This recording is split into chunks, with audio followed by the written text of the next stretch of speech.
Hello, YouTube, and welcome to this hypertrophy stream, where we're going to be answering all questions related to hypertrophy and bodybuilding, and we're going to do some program reviews. I hope you guys are doing tremendous today. Winter has made its way into my land, so the windows are now covered with this little plastic film to keep the heat inside, which means there's a high chance I'm going to get naked during this stream. You are in extreme pain and you need to sleep, but you want to see your prom be reviewed. Well, the replay is going to be available. I would always tell you to prioritize sleep. Do you think there will be some crazy outdoor programs? I know that there's at least one, because unlike the last time, now it will not be a live back and forth, meaning that you will not be able to send your programs. So for people who are going to join this stream and say, can I send my program? The answer is no. For the simple reason that I want to be able to look at them first, because give or take 50% of the programs that I'm sent are illegible or they don't make any sense, and it's always annoying to have to figure it out during the stream. So now I vet them, so that's not going to happen. So that's the plan for today. My mind is a little bit scattered, but I'm sure I'm going to be able to lock in as we go through this stream. Crocs, I can tell you that your program isn't the crazy one. The crazy program is actually very crazy. It's very funny. There will be no more black screens today, hopefully. I'm still always anxious before I make these streams because the screen share is just like I know it's me being stupid. I understand that it's not technology's fault. Still, there will be no black screens. There will be other physics reviews eventually, but there should be no black screen today. How was the Amster today? It was warm and delicious, as always. And yes, I do have a drink. I always recommend you guys have a drink. Is the Baki program still okay to follow? The one with bands and calisthenics, I would tell you no. The one with implements, dumbbells, and barbells, yes, but it's of course not my best work because it was done 3 years ago, and I've changed my mind so much on so many things. Water. If you see me drinking something, it's water, always. Do you think doing a push-pull leg split at home with weighted calisthenics would work? Yes. The more I program push-pull legs, the more I realize that actually it's a great split. It's just that people don't know how to use it properly. Did you train with that strongman? Yes. I think it was last Sunday or the Sunday before. I know it was the Sunday before. And we had a crazy upper body session. We trained arms. And it's interesting too, because one thing that I believe 100% is that the number one thing that is necessary to progress in any aspects of fitness is the ability to be intense and to push yourself. There are some people that just don't have that. And these people, regardless of the technique they embrace or the program they follow, they will always remain small and mediocre. And then you have the ones that don't follow any programs and don't really even know what they're doing in the gym, but they are super intense. And these guys will make gains regardless. Well, that guy was like that, where he followed what I told him to do. And on set one of the warm-up, the guy went to failure. Even though it was supposed to be a warm-up, but he was already like in that mindset of, I will always go to failure. So I knew that I was dealing with someone that was going to be very easy to train and that was going to like go balls to the walls. So every single time he would do an exercise, and it was his first time doing like the majority of these exercises. And so I would look at like how many reps he could get, and I would always put exactly the amount of weight on the bar that I know would like get him between the rep range I wanted to hit. So like on pullovers, I think first time for him doing dumbbell pullovers, he did it with 40, 55, 65. I got him doing like pullovers for 70 with 70 pounds for sets of 10. And I was doing mine with 100 pounds. So you see that the difference is not that bad, not that big, especially since the guy was like almost 30 pounds lighter than I was. So that was really, really fun. Hello from the Spanish army. Hello. How do you style your hair? I wash it and then I let it do its thing. I never style it.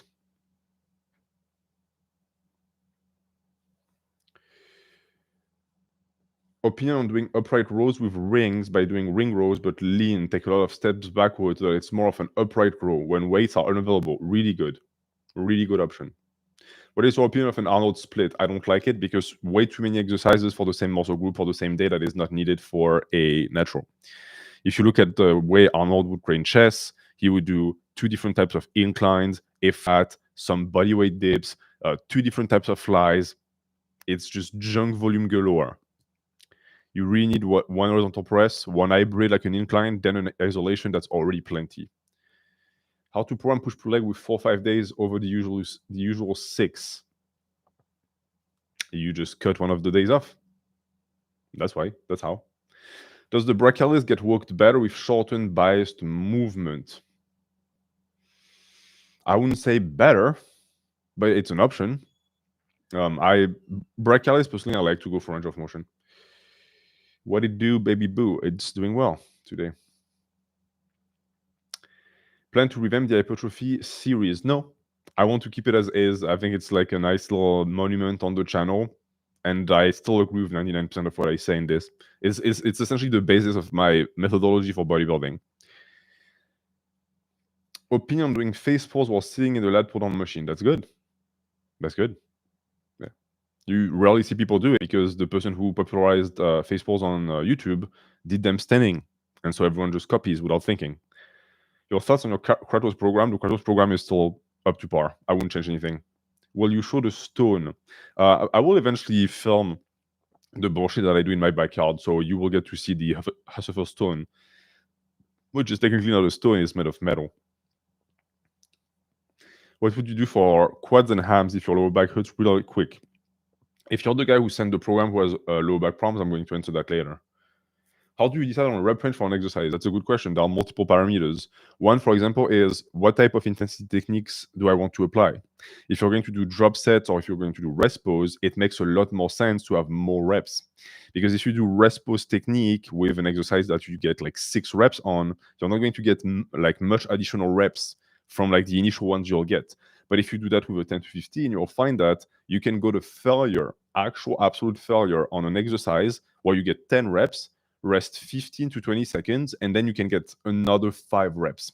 So that's an extra 50% volume on top of the set, and it's even more intense than the previous 10 reps. So that's when you want to go up to 15. I always justify it like this. If I cannot justify it, I always stay within lower quote-unquote rep ranges. Yeah. How I choose the rep range would be an amazing video. Yeah. As always on YouTube, it's a question of finding the angle, because a video named how to find the rep range for an exercise is going to flop. So I have to find like a way to create a methodology that sounds good so that it gets people interested. Do you think your OMA program is too much volume? Yes. And also the volume is not balanced. Is it better to log your workouts on phone or paper? Depends. What is the name? I was going to say Kibo. Kindle, are you a Kindle type of person or are you a book type of person? I personally hate Kindles. I like to have the physical book in my hands. And so unsurprisingly, I'm also the type of person who likes to have the physical piece of paper in my hands.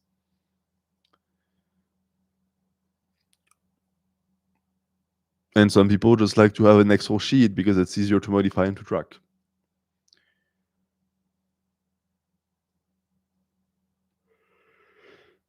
Hello everyone, and welcome. We're going to start the problem reviews in maybe 5 or so minutes. I'm going to put it here too. I put the link to the coffee page if you guys want to support the channel, or if you want to send a question directly, you can do so on the coffee page. I will be checking periodically the donations to see if you guys have questions, but you can just post them in the chat.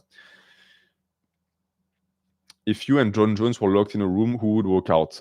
I don't know. Maybe the greatest light heavyweight fighter that the world has ever seen. His fight last Saturday was like insane. I've never seen someone so talented, like to like not just for fighting, but just to hurt people. Because to be able to read that there was room for that spinning back kick to the ribs, I don't think I've ever seen that land like that, and I don't think I've ever seen that KO someone. And the fact that the guy was able to walk it off shows how tough he was. Because, like, let's be clear, an average person, you're done. Like you take that, you're done for like 2 weeks. He was fighting a corpse. I mean, that's most heavyweights. Most of them are like that. Like they don't move well. They're not very technical. They're just like they have heavy hands and a good chin. It helps that he has a wife for a sparring partner. She's staying for the money. She's willing to go through that shit, I guess. Yeah. See, BC, who has a dog as a profile picture, which means he's a good person, says, I would be distracted easily when I log on my phone. That's also the reason why paper might be superior, because I know it's a boomer take. You really shouldn't have your phone in the gym. Your phone should be like on Spotify or whatever place you listen to on shuffle, and then you don't touch it until you're out of the gym. I was talking to the gym manager where I train at the commercial gym, and he was telling me that I was literally the only person my age that he sees at the gym who is not on their phone constantly. And he was asking me why I was different, and I told him because I believe that it ruins your mental health and it creates deficits of attention. And he said he agreed, and we literally just sat there and looked at people, and everyone was like this. And it really feels like they go to the gym to do sets of Instagrams or TikToks in between their sets of actual exercises, and they get through their set of exercises as fast as possible to be able to go back to the phone. Then these same people say, "Oh, I don't understand. I don't make gains." I had interesting questions. Did you watch the new season of Arcane? We're currently watching it with my wife. It is very gay. I'm not saying that as in detrimental, but holy fuck, the amount of lesbian love. It doesn't take away from the experience so far, and I hope it's going to have a point at some point. Also, Caitlyn is she's going through partner to partner very easily. I didn't think that of her when I used to play her as ADC. She always struck me as someone very cold. Holy fuck. Yeah, let's talk about Arcane a little bit. I also I was expecting more characters from League of Legends, and a lot of the time when they introduce new characters, it's that guy is it's not a thing. For example, the lieutenant from the army that I forgot, the Black Ladies army, who they're my favorite. I think it's Noxious, something like this. Noxious. I thought he was Darius or Panth. No, he's just some random guy. You have a guy with a beard who's like an alpha Chad. Why didn't you pick Darius? Maybe it's because it's not in the lore. I don't know. But the big reveal of the end of episode 4 that I'm not going to spoil for the people who haven't seen it really caught me by surprise, because I thought it was going to be Dr. Mundo, and it wasn't. Is it as good as season 1? So far, yeah. The quality is insane, and the animation is insane. Diet update, I still eat exactly the same things that I used to eat, mostly carbs. Today I ate soup and some eggs with some pieces of naan, not much. I wasn't really hungry. And right now I'm maintaining, and I'm going to start bulking again very soon. Qu'est-ce que tu changerais sur le Guts programme si tu le refaisais aujourd'hui? Il n'y a pas tellement de volume pour les jambes. Maybe a little bit more volume for the legs for the Guts program. But then again, Guts is upper body. Right? Later on in the show, he gets these massive tree trunks, but at the start, during the Golden Age, he doesn't. 2 to 5 rep range on front squats. I prefer 3 to 5. 2 is a little bit low. Do you have a plan on doing a crazy cut just to see how lean you can get? I don't know about crazy cuts. I'm not interested in being the shredded guy, but I have a lot of fat on my body, and eventually I'm going to have to cut it down. And maybe in a year, 2 years. Right now, I'm loving the hypertrophy gains. So, of course, I'm not going to cut. Cutting is also, if you're not going to compete, it also is very important for people who need that for the algorithm to be able to take nice pictures. I personally don't need that. What about your diagnosed obesity? I know. I might have to take Ozempic or whatever. Were you ever stuck in intermediate hell? Yes. Yeah, when I was doing my power building phase, I stagnated for give or take 2 years. Even though I was not that muscular or strong back then, but bad programming will make you stagnate regardless of your stage of evolution. There's maybe the novice stage where you can do whatever you want, but once you're intermediate, that's over. You have to be on point.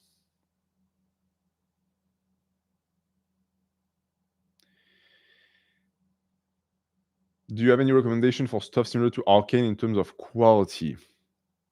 I mean, Arcane is the most expensive animated show of all times.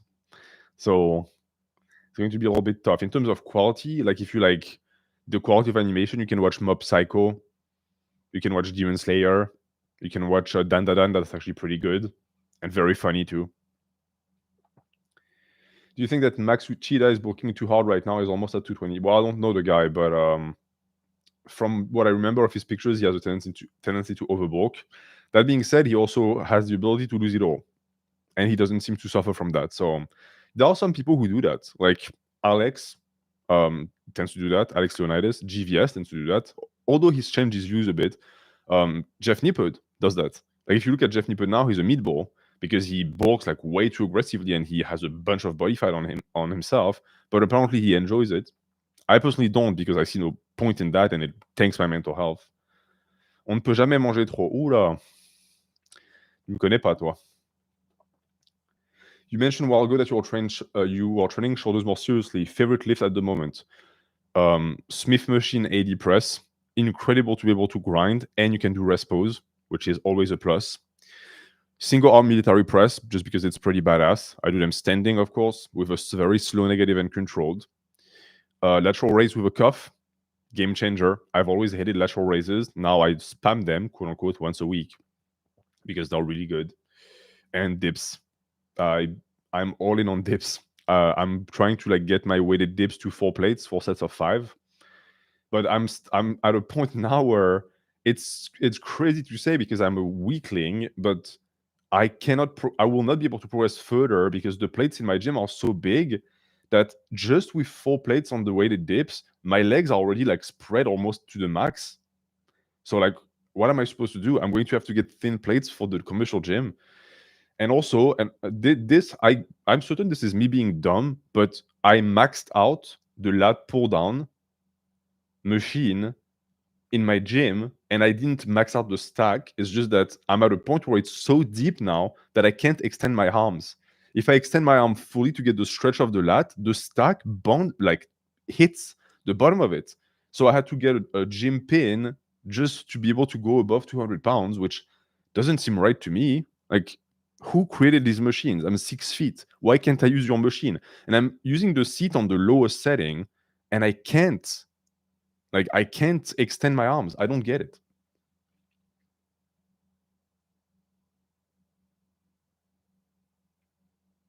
Your dip, isn't it drip? Drip game. What do you do in your free time? Define free time. I'm going to get to a point where free time will no longer be a thing. But right now, usually during my free time, I do physics reviews for people, program reviews for people. I write videos. I prepare the streams. I give French lessons.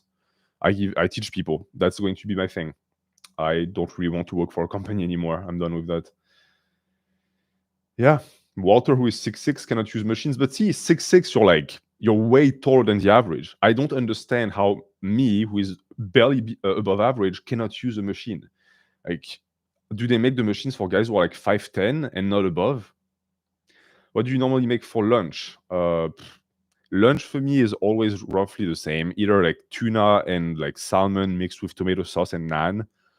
Or what do I eat for lunch? Sometimes some eggs.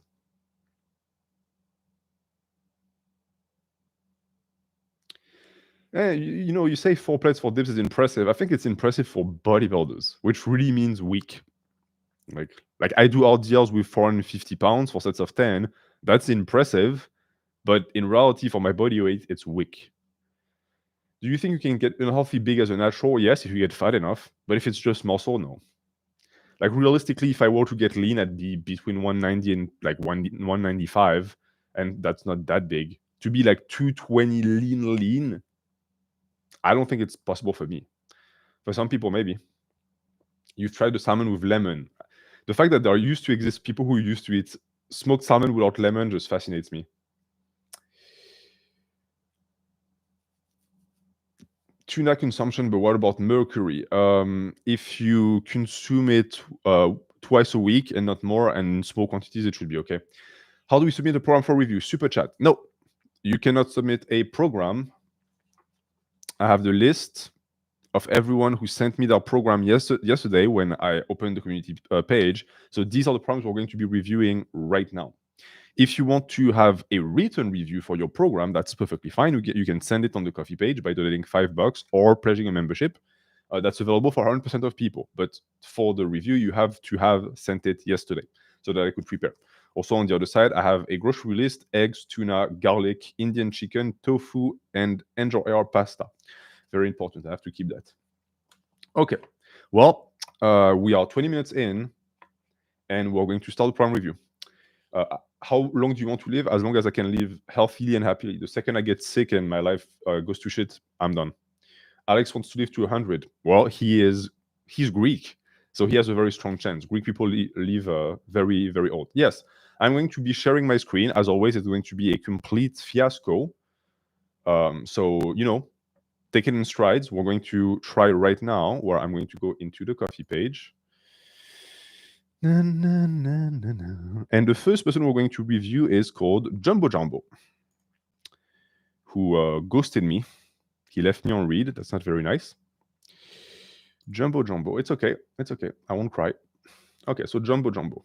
Okay, we have this. So we're going to first do a test run to see if the screen share thing actually works. So if I do share screen, and I do Chrome tab, and I do share. All right. All right, so this is working. This is perfect. Now, the actual test is what follows. If I do open image in new tab, and I do this, and then I go here, okay. As expected, it doesn't work. So I'm going to stop sharing. Okay. Then I'm going to do it again, share screen. And this time I'm going to do this. And I'm going to do share. Does it work? It works. Okay. Perfect. And if I pay one-time coffee, I'm able to message you. I think if it's $5, you get the private message function. Okay. So we are on for your program, Jumbo Jumbo. And I'm going to read, so you guys can keep looking at that. Because if I go here, it's all good. Okay. So you can keep looking at that. And I'm going to read what Jumbo Jumbo sent me. So he essentially just sent me the program, and he didn't actually send me an explanation. So that's perfect. That's not a black screen. You're a liar. I should time you out for this. What you're doing is called trauma. It's trauma-inducing for a poor French person who is technologically impaired, and it's called bullying, and it's not nice. You have to be on your best behavior. Mr. Porky Orpheus. All right. Mr. Jumbo Jumbo, let's look at your program, shall we? So you have an upper and lower split. You did not tell me your frequency, but based on what I see, I'm going to tell you what the optimal frequency is going to be for you. All right, so for upper one, you do bench press. You do three sets of 6 to 10. Okay, that's a perfect rep range for bench press. Pull-ups, 3 sets of 5 to 8. 5 to 8, for me, tells me that you're doing weighted pull-ups. 5 to 8 is on the upper end of what I would consider good for weighted pull-ups. I do not recommend you do more than that. 3 to 5 is very good too. 4 to 8 is also very good. So 3 to 5, 4 to 8, 5 to 8, they all work. 6 to 10, we're already starting to get a little bit high. 6 to 10 for weighted chin-ups, I would say is best to protect the bicep. Then dumbbell overhead press, 3 sets of 8 to 12. Cable bicep curls, 3 sets of 8 to 12. Cable push downs, likewise, and then reverse pec deck. So this is to me a very cookie cutter, but a very effective way to do an upper day for bodybuilding, because we get shoulders and pec with the bench press, we get lats with the pull-ups, dumbbell overhead press for the shoulder in particular, then bicep curls for the bicep, push down for the tricep, and reverse pec deck for the rear delt. There are things that are missing from this upper day. So for example, while you are getting some push downs for the triceps, the long head is not targeted directly. I don't see any abdominal work. I don't see any forearm work. So these are the things that you could be adding, because if I take your program and I add supersets, usually what I like to do is I keep the bench press and pull-ups as is so that you can be very intense on it and focus. But then to me, the dumbbell overhead press is a magic superset with a bicep curl. It makes a ton of sense. And then a push down and reverse pec deck is also easy to do. And if we do that, if we create a more compact version of your program, suddenly your day is going to take you, give or take, an hour and 10 minutes. You can add a superset for your forearms and abs at the end of that. So that would be my recommendation for that day. Then let's look at your upper day too. So you start with an incline dumbbell bench. So to me, if you start with bench press and incline dumbbell bench for the 2 upper days, this must mean that you have a priority for chest, because you never start with your heavy shoulder motion. Then you do seated cable row, which is a movement that I'm not a big fan of. Honestly, I think that there are a bunch of better options. So a dumbbell row to me would be much better. I would like to see a pullover instead of that, maybe. Then you have some dumbbell lateral raises. Excellent, because you didn't really get any lateral head of the shoulder isolation on your first upper day. Then you have some easy bar preacher curl, which is a movement that I love. Too much hypertrophy on the mic? Am I too loud? Let me know in the chat, please.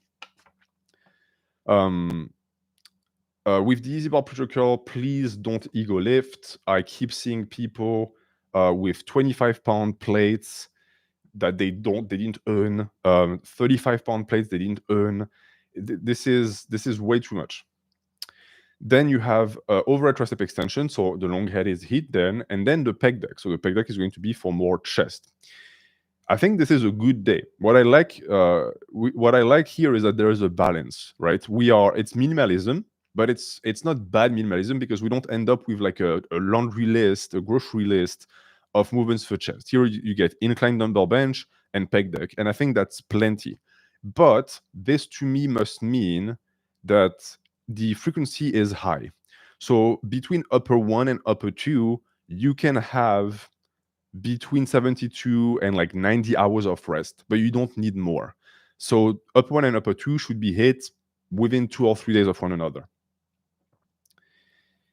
Then we have the lower days. So the lower day is low 1 hack squat, then Smith squat, then lying leg curl, leg extension. So hack squat, we have a quad exercises first, 6 to 10 reps. That's actually pretty low for the hack squat. This is something that you can actually get into the 10 to 15 if you wanted. Then one leg, I suppose that's not a typo. So one leg Smith squat, which like in the civilized world, we call a split squat. I think that's what it's supposed to be. 8 to 12, great rep range. Hack squat and split squat on the Smith, you're already done for quads. I don't really want to see more work for quads. Then lying leg curl for the hamstring. Okay. So just by looking at this, and I'm not looking at the other day, this means that to me, this is a quad focused lower, and I want to see an hamstring posterior chain focused lower for lower 2. So we have leg extension afterwards. Leg extension to me is already in the realm of junk volume. You can add it if you want to, but it's not doing you much favor. Then standing calf raise, so you are getting your calf work in. That's good. Hyperextensions, okay. So leg curl, hyperextension. Hyperextension, unlike the leg extension, I don't think is too much, because the posterior chain can take more work than the quads. Then weighted sit-ups. So I don't know if you're following my advice or not, but you're doing your abdominal work at the end of lower body, and that tends to be a very good combo. But with the weighted sit-up, it's a movement. First off, if you do weighted sit-ups, please don't do it on a very deep decline. It needs to be between 10 and 15%. And 2, it needs to be very intense. So if you get very fatigued with the rest of your stuff because of the bracing and you're not able to perform this, then maybe you can change it. But for that day, I would just slash the leg extensions. The rest is good. Hack squat and Smith squat, you really don't want to superset. Maybe the split squat on the Smith, you can do some calf raises. And then we can look at the other day to see if there is something missing. But you start with the Smith squat. I would start with the barbell RDL, because this should be a posterior chain focused day. So start with the barbell RDL. 8 to 10 is a bit of a weird rep range for RDL, because it's going to make it very difficult for you to progress. I recommend 6 to 10. Smith squat, likewise, 6 to 10, maybe 10 to 15 would be better. Then leg press. So you do Smith squat and leg press. To me, a bit redundant. You might not need that. I would prefer either Smith squat or leg press, and then you can put your leg extensions on that day. Then seated leg curl. Okay, so more volume for that to complete the RDL. Calf raises and weighted sit-ups. Okay, maybe another type of ab isolation would be great for that day. I think that you could do something different. Maybe a cable crunch. I would highly recommend a knee raise for this, because it's going to stretch the spine. It's going to make it feel better. All right. So looking at this right now with all of the lifts, because you see exactly what I'm seeing. You guys in the chat, tell me what is missing from this program. There is a glaring thing that is missing from this program.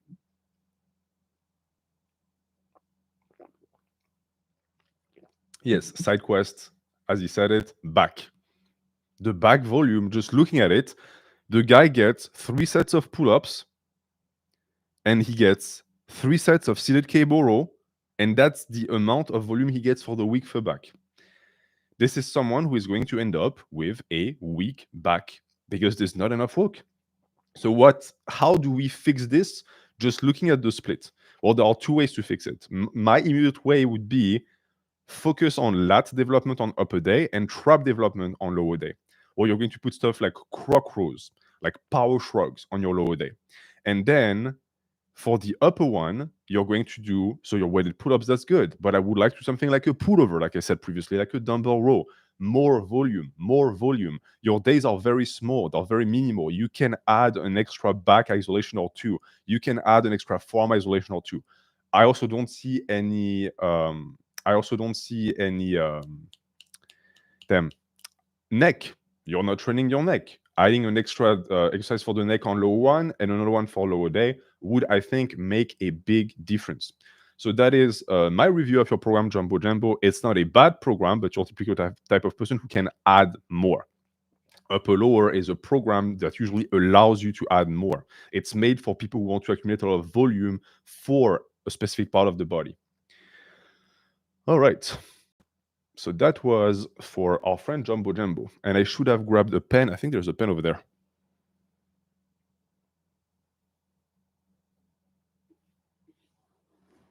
Don't mind the bicep, guys. It's just a natural reflex. Okay. Is side neck flexion needed? I personally don't do it because I don't like the feeling. So I do front and I do back, but I never do the side. What bicep? What bicep? This one right there. Here, right there. Forearm. Actually, forearm. Maybe forearm. I don't know. I like the forearm too. The tricep is a little bit shy, but he's right there. All right. Okay, Jumbo Jumbo, you're done. Can that become an issue somehow? Damn. I think if you are someone who drives cars for a living or someone who plays combat sports, you need to train rotation. But if you're a bodybuilder, no, I don't think so. Next Prime Review live stream. Enjoy the present moment. You are currently experiencing the start of a Prime Review live stream. Why are you trying to already protect yourself in the future? NH, can a novice train 5 or 6 days a week, or is that too much? Too much. There's really no point. When you're a novice, you can train 2 to 3 days a week and get tremendous results an hour each time. You're going to get to a point where you're going to be forced to train 4 times, 5 times a week. So enjoy it while you can. Novice stage is like childhood. How do I get rid of my nerd neck? These movements with weight. Right? Training your neck to have a thick neck is very, very easy. Easiest thing in the world. And by the way, it does not cause sleep apnea. When I was 240 pounds with a smaller neck than I have now, I had horrible sleep apnea. I'm now 220 with a bigger neck than I had back then, and I have 0 sleep apnea. All right. Next program is going to be Dagon. Your names are always very interesting. So Dagon. Boom. And Dagon, did you send me a picture? Let's see if this works. Oh la la la la, quelle horreur. All right, Dagon, you did send me a picture, but it's really, really hard to read, so I will not be able to share that, but it's not really your fault. It's a massive Excel sheet, so share screen and share. Okay, Mr. Dagon. So he sent me this thing that you can see here that even if I open, you guys can't see because it's way too small. All right, so do I have anything in mind before we start? Okay, the majority of these movements fall within a rep range of 8 to 15, so you're the type of person who does not include rep range. Okay, first, I already have an issue with that, but at least you're telling me afterwards. You do 3 or 4 walking sets, and you may push for a 5th set. That's usually what I recommend people do. Stick to 3 sets if you're a novice intermediate, 2 sets if you're advanced, and then a 4th set is really icing on the cake only if you still have juice, only if it still feels good. If both of these things are not in line, don't do it. Usually because it's going to be a waste of your energy. Your ab movements are typically weighted to increase intensity. That's what you should be doing. You don't see a slash. Your flexibility, okay, so that's a rotation. Okay. Let's start with your program review, my dear Dagon. I like the way your name sounds. Upper day, number one, on superset bench press or Smith bench. Okay, so that's a great rotation. See, the more you progress, and the more you're going to have to do that, because the more difficult it's going to be for you to come in every single week and do bench press every single week. So with this, you can rotate, you can have constant progression and less injuries.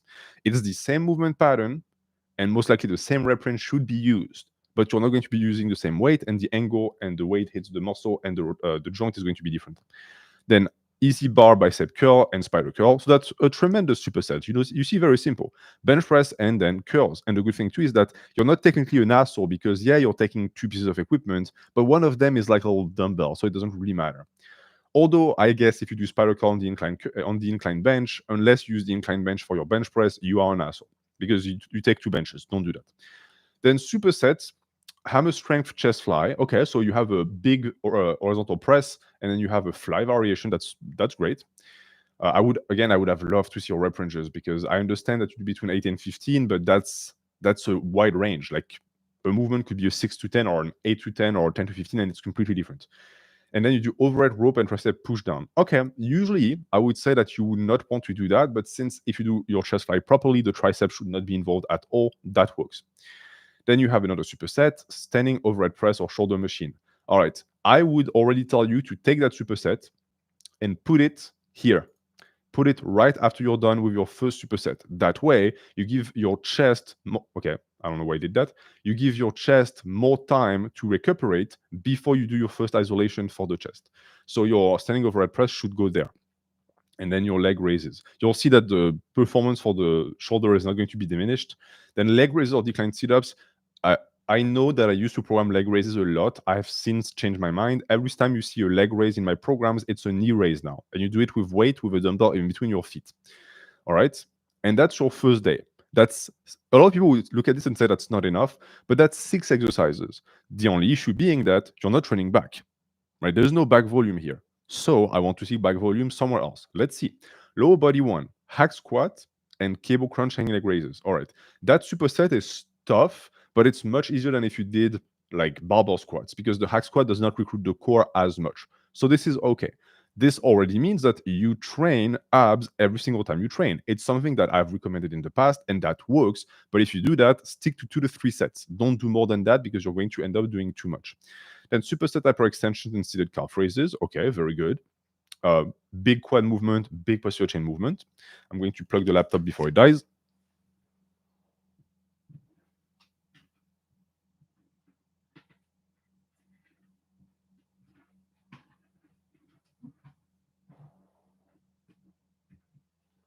I've gotten better at this. It's the neurological adaptation of plugging a laptop. Soon I'll be able to share my screen without black screens. Then superset, leg extensions, laying hammer curls, and adductor machine. Okay, so that's a giant set, but it's not a bad giant set. For low body day, it's only doable with isolation. Your legs are going to like scream in agony, but okay. That's a great low day. I still don't see any back work. Then your bro and arm day. Ring push-ups, love this movement. Rotation with dips, perfect. I hope you have different rep ranges. Your dip rep range should always be lower than the ring push-up rep range, right? That has to be different. And then seated standing incline hammer curl. Okay, great movement for the forearm. So you're training your forearm. Then, then we have military press, so for more shoulders, and bicep curl machine. Okay. V-bar push down lateral raises. Okay. So it is a bro arm day, and there's nothing wrong with that. But where is the back work? Like an arm day, understand that. An arm day, yes, is for isolation of bicep, tricep, forearm. Yes, it is. But one, it should not be the only place in the program where there's volume for these muscles, first and foremost. An arm day should be adding volume that is already present on the other upper days or full body days. And two, just because it's supposed to be isolation heavy does not mean that you don't have to do compounds. And you know that because you start with a heavy horizontal press. Then you do a military press. So that's still a compound. But where are the compounds for the upper back? Okay, upper day 2, bent over rows, finally. So we finally have some volume. And then you have your reverse delt push machine. That's a hammer reverse delt push machine. Okay, I suppose it's for chest, reverse delt, a little bit complex. Incline chest press, bicep curl machine, rear delt fly machine. Okay, so you get a lot of rear delt volume from what I'm seeing from this program. But if that's it, yeah, dude, you really need to do more back work. So just looking at your program on Dagon, on the upper day 1, I want to see at least one lat movement. At least one. Like I keep looking at it thinking that surely this is me being dumb, but no. So I want one lat movement for this day. On lower 1, I want to see one heavy row, like a croc row, like a heavy like power shrug, like maybe just give me a farmer carry, just something for the yoke. On that day, on the bro arm day, I want to see a dumbbell row or a pullover. And then you have your bent over rows for like upper day 2, so that's okay. A bent over row for an upper day, a bent over row can go anywhere. The only place where it cannot go is where lat isolation would be, because it's not lat isolation. But for the rest of your program, I really don't see anything wrong. Right? You seem to hit forearms. You have your ab isolation, but back. Please, back volume. I'm honestly very, very surprised, you guys, because honestly, the majority of the physiques that you guys have sent me, because like at least 50%, 50 people have sent me their physiques, the number one thing I find is that people are back dominant. Like the majority of you are back dominant, where you have tremendous lat traps, and then you have like no chest, no abs, no shoulders, no biceps. And now you send me your programs, and I see the exact opposite. So I don't know what's up. I understand it's not the same population that is sending the two, but for now we have 2 people, and the 2 of them need to do more back work.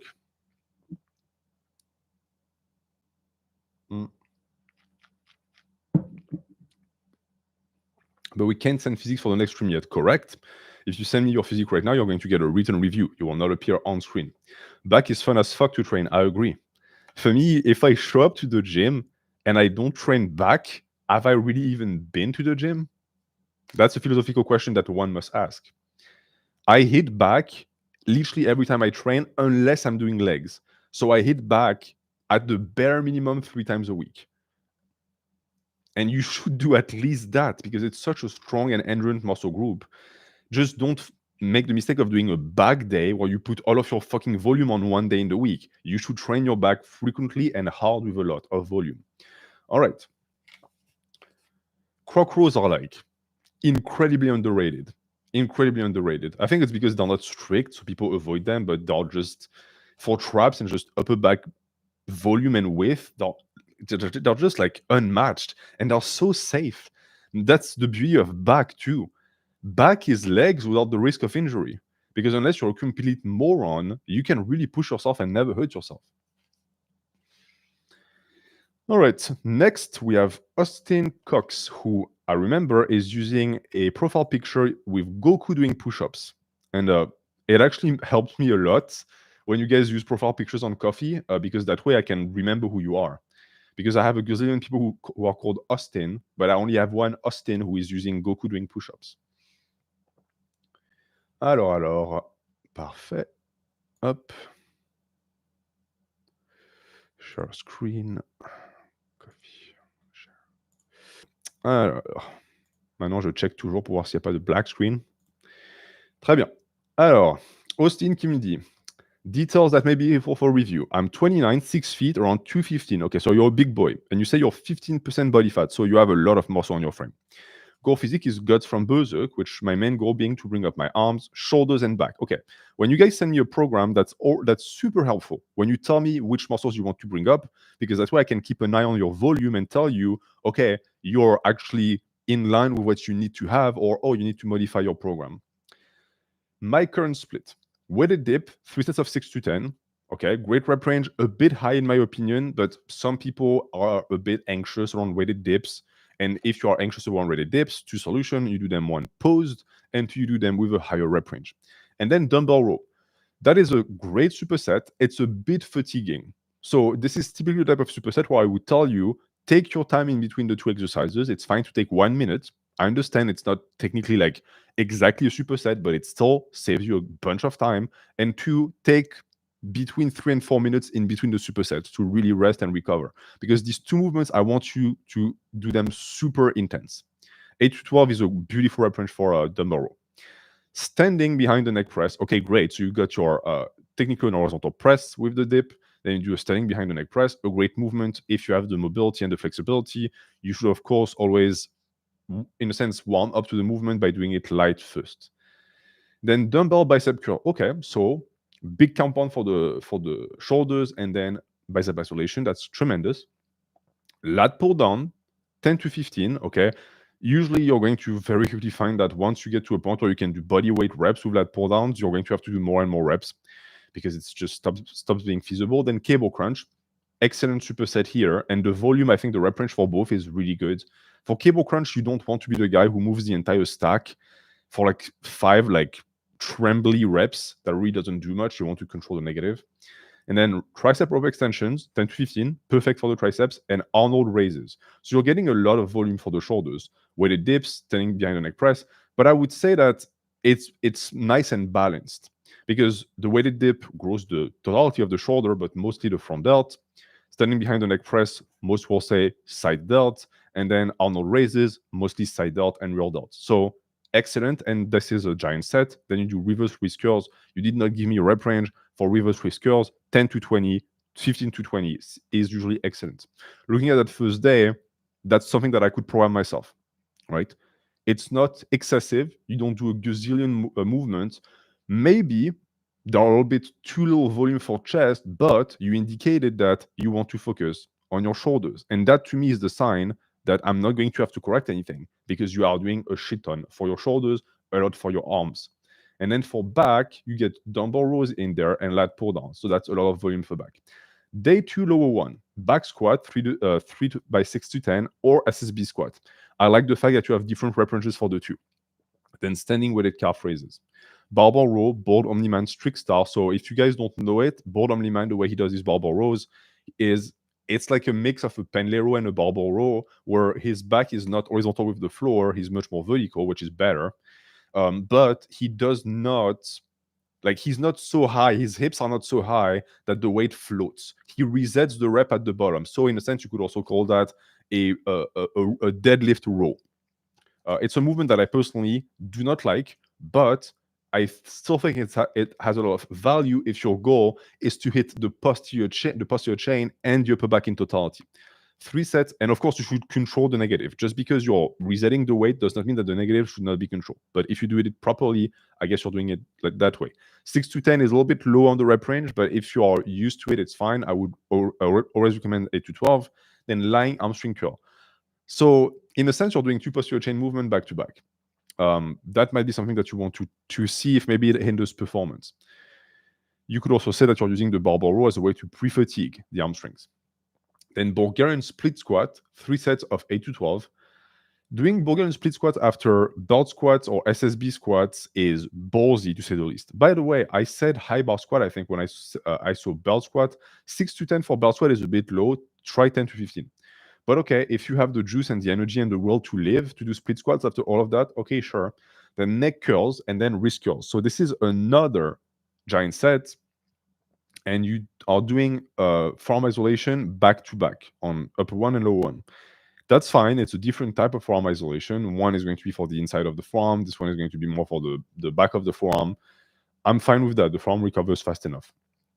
Then you have arms. So for now, I really have nothing to say. Save for the few things that I already said. You already do your neck curls. Is there? Yeah, there's ab isolation. All right, so far so good. Then you have your arm day. And for your arm day, you're going to do close grip bench, 3 sets of 6 to 10, and hammer curls, 3 sets of 6 to 12. Okay, great rep ranges. Skull crushers, 3 sets of 8 to 12, and easy bar curls, 3 sets of 6 to 12. Triceps and biceps, and you can even use the same bar. You can just change the weight in between, so that's very feasible. Then upright rows, 10 to 15, that's the rep range I usually recommend on upright rows, plus wide grip pull-up, just with body weight. Okay, can we justify this movement? Because if your goal is to get a wider back and get more quality volume, looking at that day, technically the upright row is for traps, so I wouldn't necessarily pair it with a wide neutral grip pull-up. If I go up again, you had your weighted dip. I don't think you're doing weighted pull-ups. If your goal is the guts physique and you want a wider back, I want you to do weighted pull-ups. So do them wide, do them whatever you want, just weighted. Body weight at your level of development is not really something that is going to allow you to grow that much unless you're at a point where you cannot hit 10 clean reps. In which case, okay, keep going until you can hit these 10 reps. Then you start to weight the movement. You also separate it from that giant set. That giant set is way too big, in my opinion. You're going to do wide grip neutral pull-ups by itself, and you're going to superset it with something else. Upright row, you can superset with hanging knee raises and wrist curls if you want to, but give the weighted pull-ups their own space and their space to breathe. Then upper two, incline bench press. Okay, so when I look at the movements you're using, close grip bench, you're using dips, there's variety, which is great. It's something that I want to see in a program. And croc rows, we were just talking about them. So you want a big back, you're doing croc rows. That's part for the course. A push-pull superset, beautiful. Chin-up body weight. This is over. Right? You're not a calisthenics athlete. You're a bodybuilder. We're not doing that anymore. I don't want to see body weight. If you can hit 10 clean chin-ups, you start to weight them, and you give me something like a 4 to 8 or a 6 to 10 with weighted chin-ups. Then cable tricep push down, 3 sets of 10 to 15. Excellent. And then preacher hammer curl, 3 sets of 8 to 12, dumbbell chest fly. So you're getting a little bit more chest here, and lateral raises. Okay? Rep range for lateral raises, 10 to 15. Perfect. And then your last day, your last lower, remaining deadlift, 6 to 10 for 3 reps. That's good.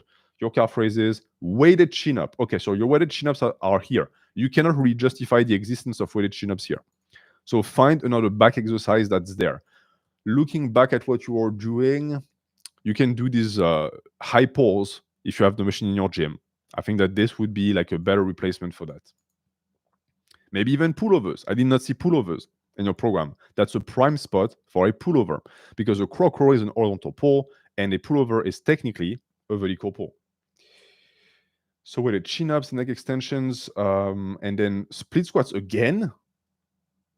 You already do them here, no? You do split squats twice a week. Okay, you are much harder than I am. Then cable crunch, split squats and cable crunch and reverse twist curl. Okay, if you can tank that giant set, be my guest. I would recommend you do a variation. So if you do Bulgarian split squat at the start of the week on lower one with dumbbells, do this one with a Smith machine or a belt squat, but don't always spam it with dumbbells. You're going to run into issues.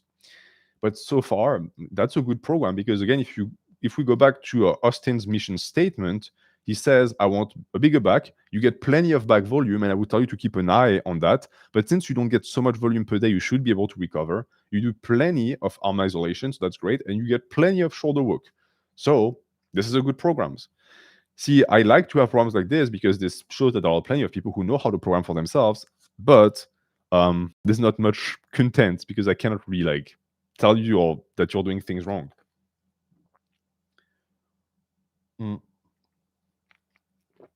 Adding a split squat to a giant set is it's very courageous. Some would say suicidal. Personally, my superset when I do split squat is I do my split squats and then I sit on the bench for 3 minutes. That's my split squat superset. Okay. Let's take a few questions from the chat. Michael says, I recently got a weird compliment from my chemistry teacher on my ass after doing split squat twice a week. Is your chemistry teacher a man? Because in that case, it's like...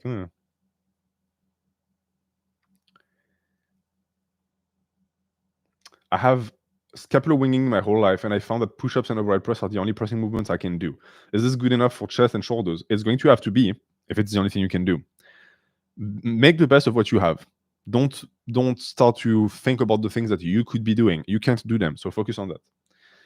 You are handsome. Thank you very much. How to break weighted pull-ups plateau. Variations. Lat pull-downs can help. Something that helps also is back downs. So let's say you are stuck at 100 pounds. You do as many reps as possible with 100 pounds within the rep range that you want, and then you take off 5 to 10 pounds and you just do more sets. Female but older than me, but at least she's female. Tu t'appelles Richard, apparemment. Wouldn't it lead to overtraining doing that much back work consecutive days? It really depends on your recovery capacities. The back is a rare muscle group because it's not a muscle group. It's a bunch of muscle groups.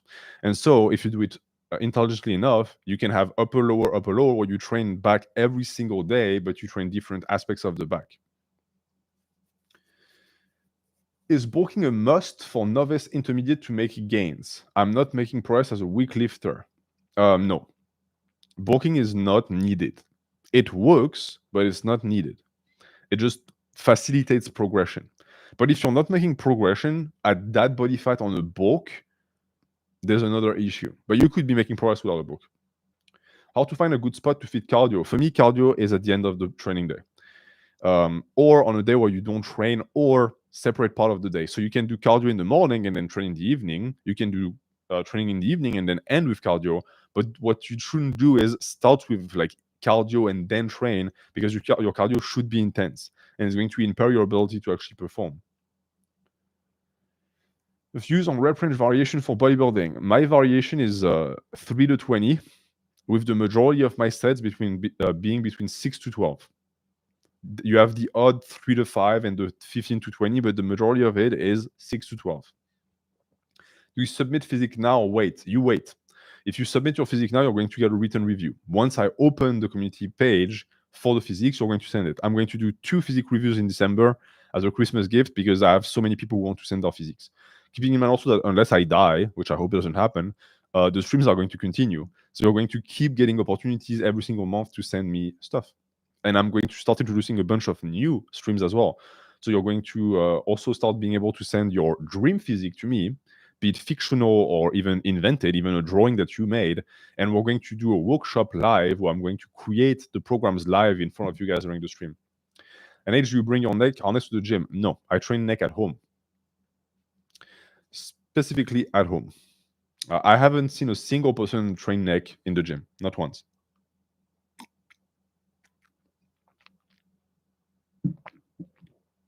Is it bad if my long head of the tricep gives up first when doing pullovers? I've heard that happen. Where did you get that shirt? That's Train Untamed shirt, Alan Throw. I wrestle 2 to 3 times a week. Can I still press on the novice hypertrophy program? Absolutely, you can. I would even recommend you do only 2 days a week and you reduce the volume. How long do you do cardio after training? For me, cardio is short and not sweet. It needs to be really, really hard. You need to be gasping for breath. You need to be drenched in sweat. So I do only 10 minutes of cardio after the gym. I do either a run, where I'm going to try and keep a pace that like really pushes me. So like 8 to 7 minute mile, which is slow as fuck, but for someone like me, it's not. Or I get on the Stairmaster with a backpack with weight in it. I'm up to 80 pounds in the backpack, and I do steps at a pretty fast pace on my tippy toes. And I can tell you that after like 6 to 7 minutes of that, it's like I just jumped in a swimming pool. I'm drenched in sweat and I can barely breathe. And that's the way you do it. And then you should get like less intense cardio throughout the week with like walks. You should take walks daily. If you have access to a swimming pool, swimming is good. If you can go on hikes to be in contact with nature, that's great. How do you superset across different machines in a commercial gym? I simply first go when no one is there. I also like lucked out because the gym that I go to is the best gym I've ever been in my life, with incredible equipment. It's clean, it's spacious, it's big, and it's empty. Like yesterday I went, it was a Friday at 5 p.m., which is supposed to be peak time, and there were 7 people in the gym. Mind-blowing. So I can superset as much as I want. And then I also have a mindset of if someone takes the machine when I'm gone, I wasn't there. So it's their machine and that's it. I don't make a stink about it. I just wait. Or I ask for them to walk in. 7 personnes, hein? Non mais 7 personnes. Like, every commercial gym I've ever been to in my life that was shitty as fuck. Like, we're talking about like basic shit. It was always packed. And now that I found the best gym in the world, no one is there. It's fascinating. The gym might go out of business. It's been in business for 30 years. And the owner is an ex-pro bodybuilder who doesn't need the money of the memberships. So I think he doesn't really care. I also think that I might just go at a time when no one goes. That's a possibility. Les fitness parks, m'en parle pas, c'est toujours blindé. Hein. Yeah, like when I used to train at a uni gym, it was always packed. Always. What's the best fatty food? Salmon is great. Avocados are great. Cheese. Fat full milk. Butter. Okay. Next program is going to be James Lambie. And James sent me a program, and I think I can click on it like this. Imagine new tab. Oh là là, oui. Quel banger. Okay. Up. Share screen. Share. Okay, you guys can see it. Perfect. And what does James have to say? James tells me. Okay, so that's not what he sent. He's 6 feet, 220 pounds. So we have a bunch of big boys, but he is 22% body fat. So this is much different than Austin because Austin was 15%. So here we have someone who's actually fat. Let's use the terms. And he's been training for 1.5 years. So already you're someone who could beneficiate from a cut. Each workout is around an hour long. Neck and forearms are big enough at the moment. I would tell you to be careful with that because neck and forearms might be big right now because you're fat. And they store a lot of fat, these areas. But once you cut down, you might find that you don't have as much muscle as you think. So I'm still going to keep an eye out for isolation for these movements. And you say you don't isolate them yet? I think you should. Real delts and upper chest are biggest weak points at the moment. Likewise, you don't really get to see your real delt and upper chest when you're that fat. You have no idea what your upper chest looks like because it stores a lot of fat. It might not even be a weak point. This is the issue of being high body fat. It makes it hard for you to actually know what you should train and what you shouldn't train. Okay, he says that the lying dumbbell curl is the best exercise for me for biceps out of all of I tried because he has golfer's elbow. And he'll be looking to condense the 4 days into 3 as his rugby season starts again in the next year. Okay, so James is a rugby player. We're going to have to keep that in mind because that might be the reason why he's high body fat. That being said, you're high body fat, but you're not that heavy. For a rugby player at 6 feet, we can trade some of that body fat for mass, and you're going to be a much better rugby player. So let's look at his programs. Of course, the colors represent giant sets, I suppose, because if not, why would you put it like this? I'm going to check if he says anything about that. He doesn't really say anything about it. Well, I'm going to look at it as if they were supersets, and we're going to like just go off of that. All right. So we have day one arm seated row. Already, I don't understand why this opens the day. It's an isolation movement for the lats. It shouldn't be the first thing that you do. Then dumbbell pullover. These movements should never follow one another because they both train the lats. Lying dumbbell curl. Okay, so lying dumbbell curl, if I'm not mistaken, it's when you like lying on the bench. It's like a deep incline curl. Then skull crusher with easy bar. Okay, so pullover, dumbbell curl, and easy bar would not actually be a bad superset. Then weighted decline sit-ups. 15 to 20 is way too high in my opinion for rep range. You really want to cut that in half. 6 to 10, 8 to 12. Then seated dumbbell lateral raises, resets of 10 to 15. Okay. And then kettlebell tibialis raises. That can go on really any day, even though technically it's an upper day, that's fine. So looking at that, we have lots of lats. We have biceps, triceps. We have shoulders. I want to see compound movements. Like, I want to see like maybe a heavy vertical pull or a heavy horizontal pull. I want to see like a press, vertical, horizontal. That's just way too much isolation. I'm very surprised that a rugby player would train like this. If you have a rugby coach, usually they do the exact opposite. Then day 2, we have Romanian deadlift. And we do 2 sets of 6 to 8. I really like that rep range. I think that's actually quite smart. Then incline dumbbell press. Okay, so this is where your compounds go. That's interesting. I'm trying to figure out like how it would work in terms of synergy. And then dumbbell skiers. All right, so you have rear delt isolation that follows your inclined dumbbell press, and if they're supersetted, it shouldn't damage your ability to push that much because it's not a front delt isolation. Then leg extension and calf press instead of leg press. It's so random to have just like this weird like superset of upper body like thrown in the middle. Then day 3 you go for a run. Okay, so that's your cardio day, 5 kilometers. And then you do your day 4. Okay, then you do your day 4 where you do cable hammer curl with rope, then cable tricep extension with rope. Okay, sure. So that's a superset, 100%. That cannot not be a superset. And you started with pull-ups as many reps as possible. All right. I surmise that you being relatively heavy means that you cannot get 10 reps. If you can get 10 reps, as always, apply weighted pull-ups. That superset with the rope and the cable for the for the hammer curl for the forearms and the tricep is good. Then weighted decline sit-ups. So you love your sit-ups, which is great, but less reps. You do too many reps. And then seated dumbbell lateral raises. Correct me if I'm wrong, and I'm scarcely wrong, but you already did that on day 1. So I want to see another variation.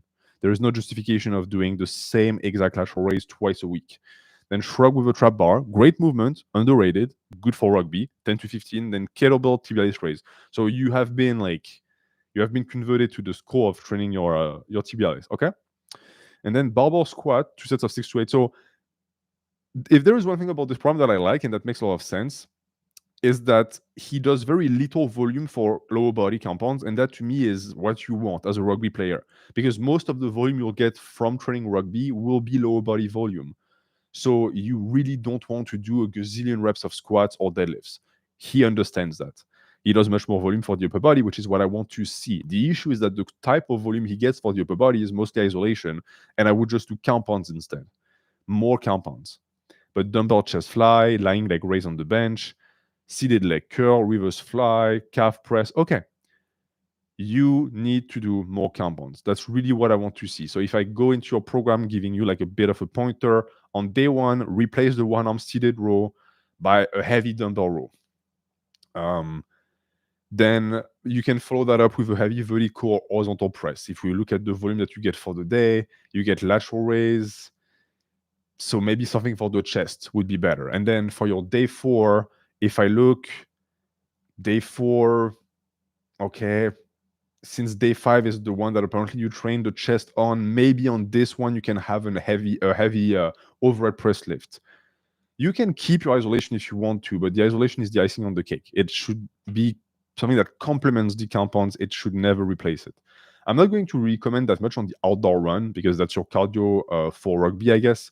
But for the rest of the program, you know what you should be doing. Also, don't follow 2 muscles like that back to back, even if they're not in a superset. You want to give it space to allow the muscle to recover. So that's that for your program, Mr. James Elambi. Elambi is a British name, isn't it? So I'm not too surprised that he does rugby.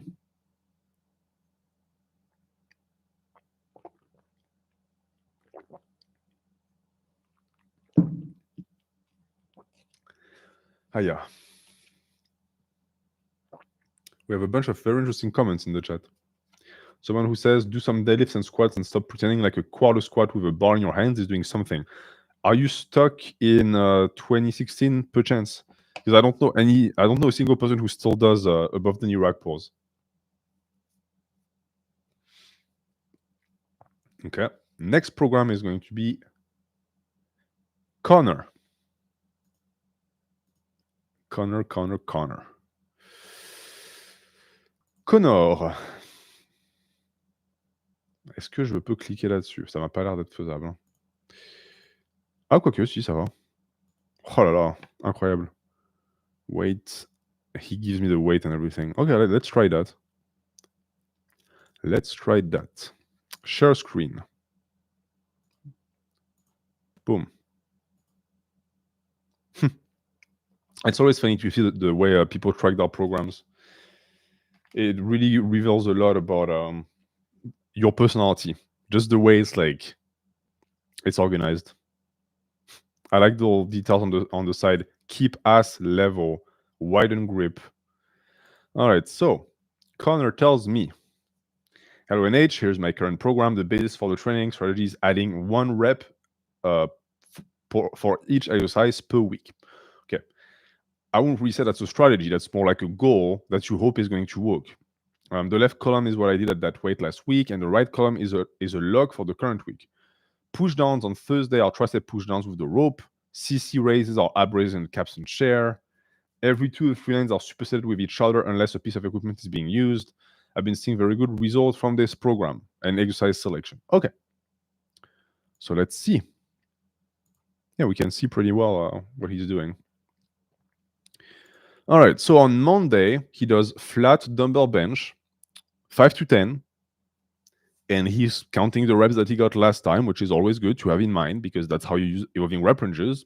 And for example, here we see that our dear friend Connor got 8775 on a 5 to 10 rep range, meaning that he has yet to clear the rep range. Whenever he gets 10 instead of the 8, he will be able to jump up in weight.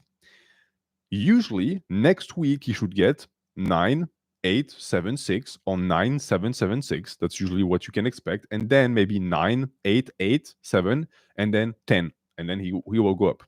That's how it works. Then how much you go up depends entirely on the rep range. For something like a flat dumbbell bench, usually he's going to go up by 5 pounds.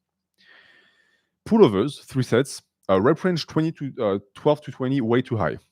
6 to 10 for people who are a bit more experienced with the movement, 8 to 12 for the novices. I don't really take a look at your weight that you're using because it's fairly irrelevant, but I'm a little bit confused because I see 70 here, so to me that's kilograms, and then I see lower bar squat 235 pounds. Like, have you switched from kilograms to pounds in between the two? I'm going to keep an eye on the chat. Connor, are you here, my friend? La Terre appelle Connor. Connor, do you have massive legs and then no upper body? How are these numbers possible? How is it possible to bench 70 kilograms and then lower bar squat 230 kilograms? The flat bench is dumbbells. Okay. Okay, that would make a lot more sense. Okay. It's dumbbells, you baguette. Hey, there are no black screens. There must be at least one quack, one stupidity per stream. All right, that's my one stupidity. Okay, I'm just stupid. I accept it. It says flat. Okay. Okay, I'm stupid. I admit it. It does say flat dumbbell bench. I admit it. Okay. Never mind then. 70 pounds. Makes a lot of sense. So you're doing your pullovers with 50 pounds. Okay. Upright rows, 3 sets of 8 to 18. Why? That's a weird rep range too. Why 8 to 18? That's it's more than double the rep range because 8 times 2 is 16. That's just improper. There really is no justification for that because you're going to I already explained how you're supposed to clear the rep range. So for a 5 to 10, it's easy enough to go out of the rep range. How the fuck are you supposed to go out of the rep range on an 8 to 18? You have to get 18 reps. Then you're going to go back down to what? Do you do that because your dumbbells only go up 10 pounds? And so you're going to be forced to do upright rows with 50, in which case, yeah, you need 18 reps. If that's the case, you need a better gym. But that's really weird. I'm sure there's a justification, but I don't understand it. Then hammer curls 8 to 16. Based on the fact that all of your isolation movement with dumbbells do that, I suppose that's why. Also, upright rows, you got 9, 8, 7 on an 8 to 18. You're not you are in the rep range technically, but to me that's a 6 to 10. Anyways, weighted crunches 12 to 18. Okay, a little bit high. Your rep ranges are very high, and you do that with 60. Okay, I suppose it's with a machine. All right. Then we have low bar squats, and suddenly the rep ranges become normal again. I wonder why. 5 to 8 on low bar squat is great. Low bar squat is hard to justify for someone who wants to bodybuild, unless you have no ability to do anything else like a hack squat or a high bar squat. Then RDLs, low bar squat and RDLs is a lot of volume for the lower back. You have to keep an eye on that. But 5 to 8 is an okay rep range. Then Smith machine squat. I would honestly tell you to just do 4 sets of Smith machine squat and not do low bar squats. 10 to 18. Okay. So here we just confirm that you're just a weirdo because it's the Smith machine. So you use plates. It's not like it's dumbbells going up. You just like these weird rep ranges. Please stop. do a 10 to 15. It makes so much more sense. It's so much easier to progress in weight. How much time do you spend in each rep range? At least a month. Then seated calves.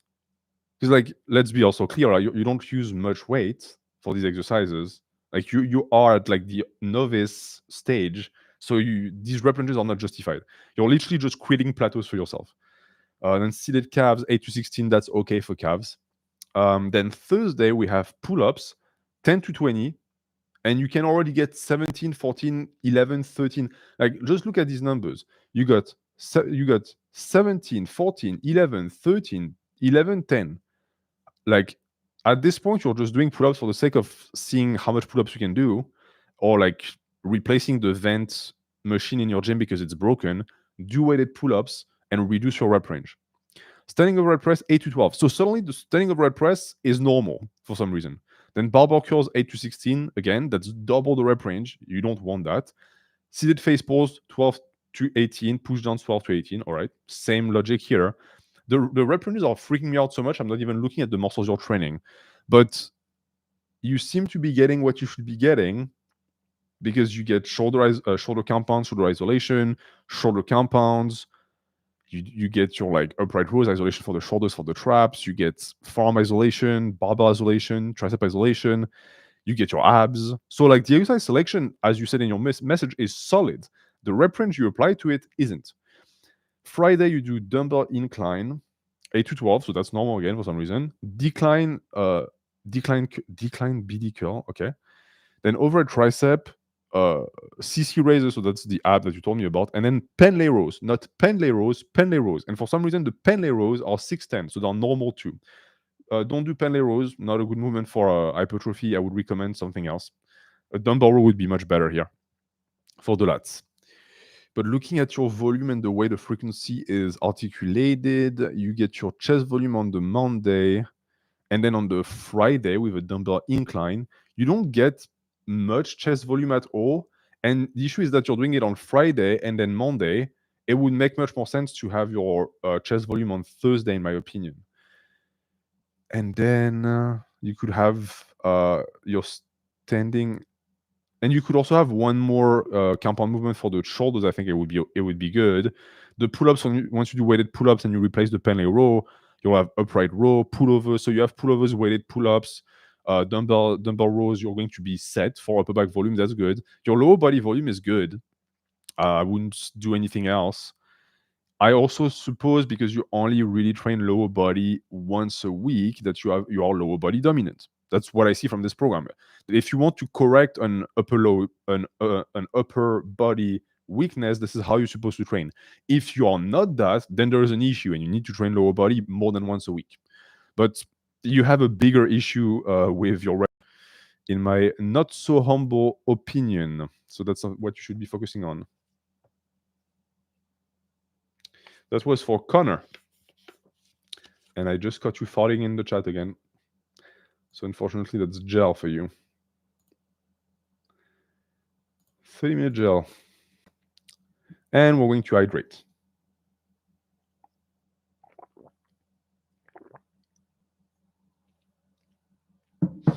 Mm-hmm.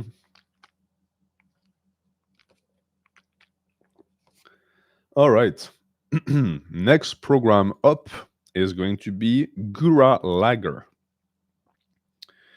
Indeed, Gura Lager. And Gura Lager sent me a program named Trainingslog Kopia, which I suppose is some Scandinavian language, and reminds me of the time where the Vikings used to raid France.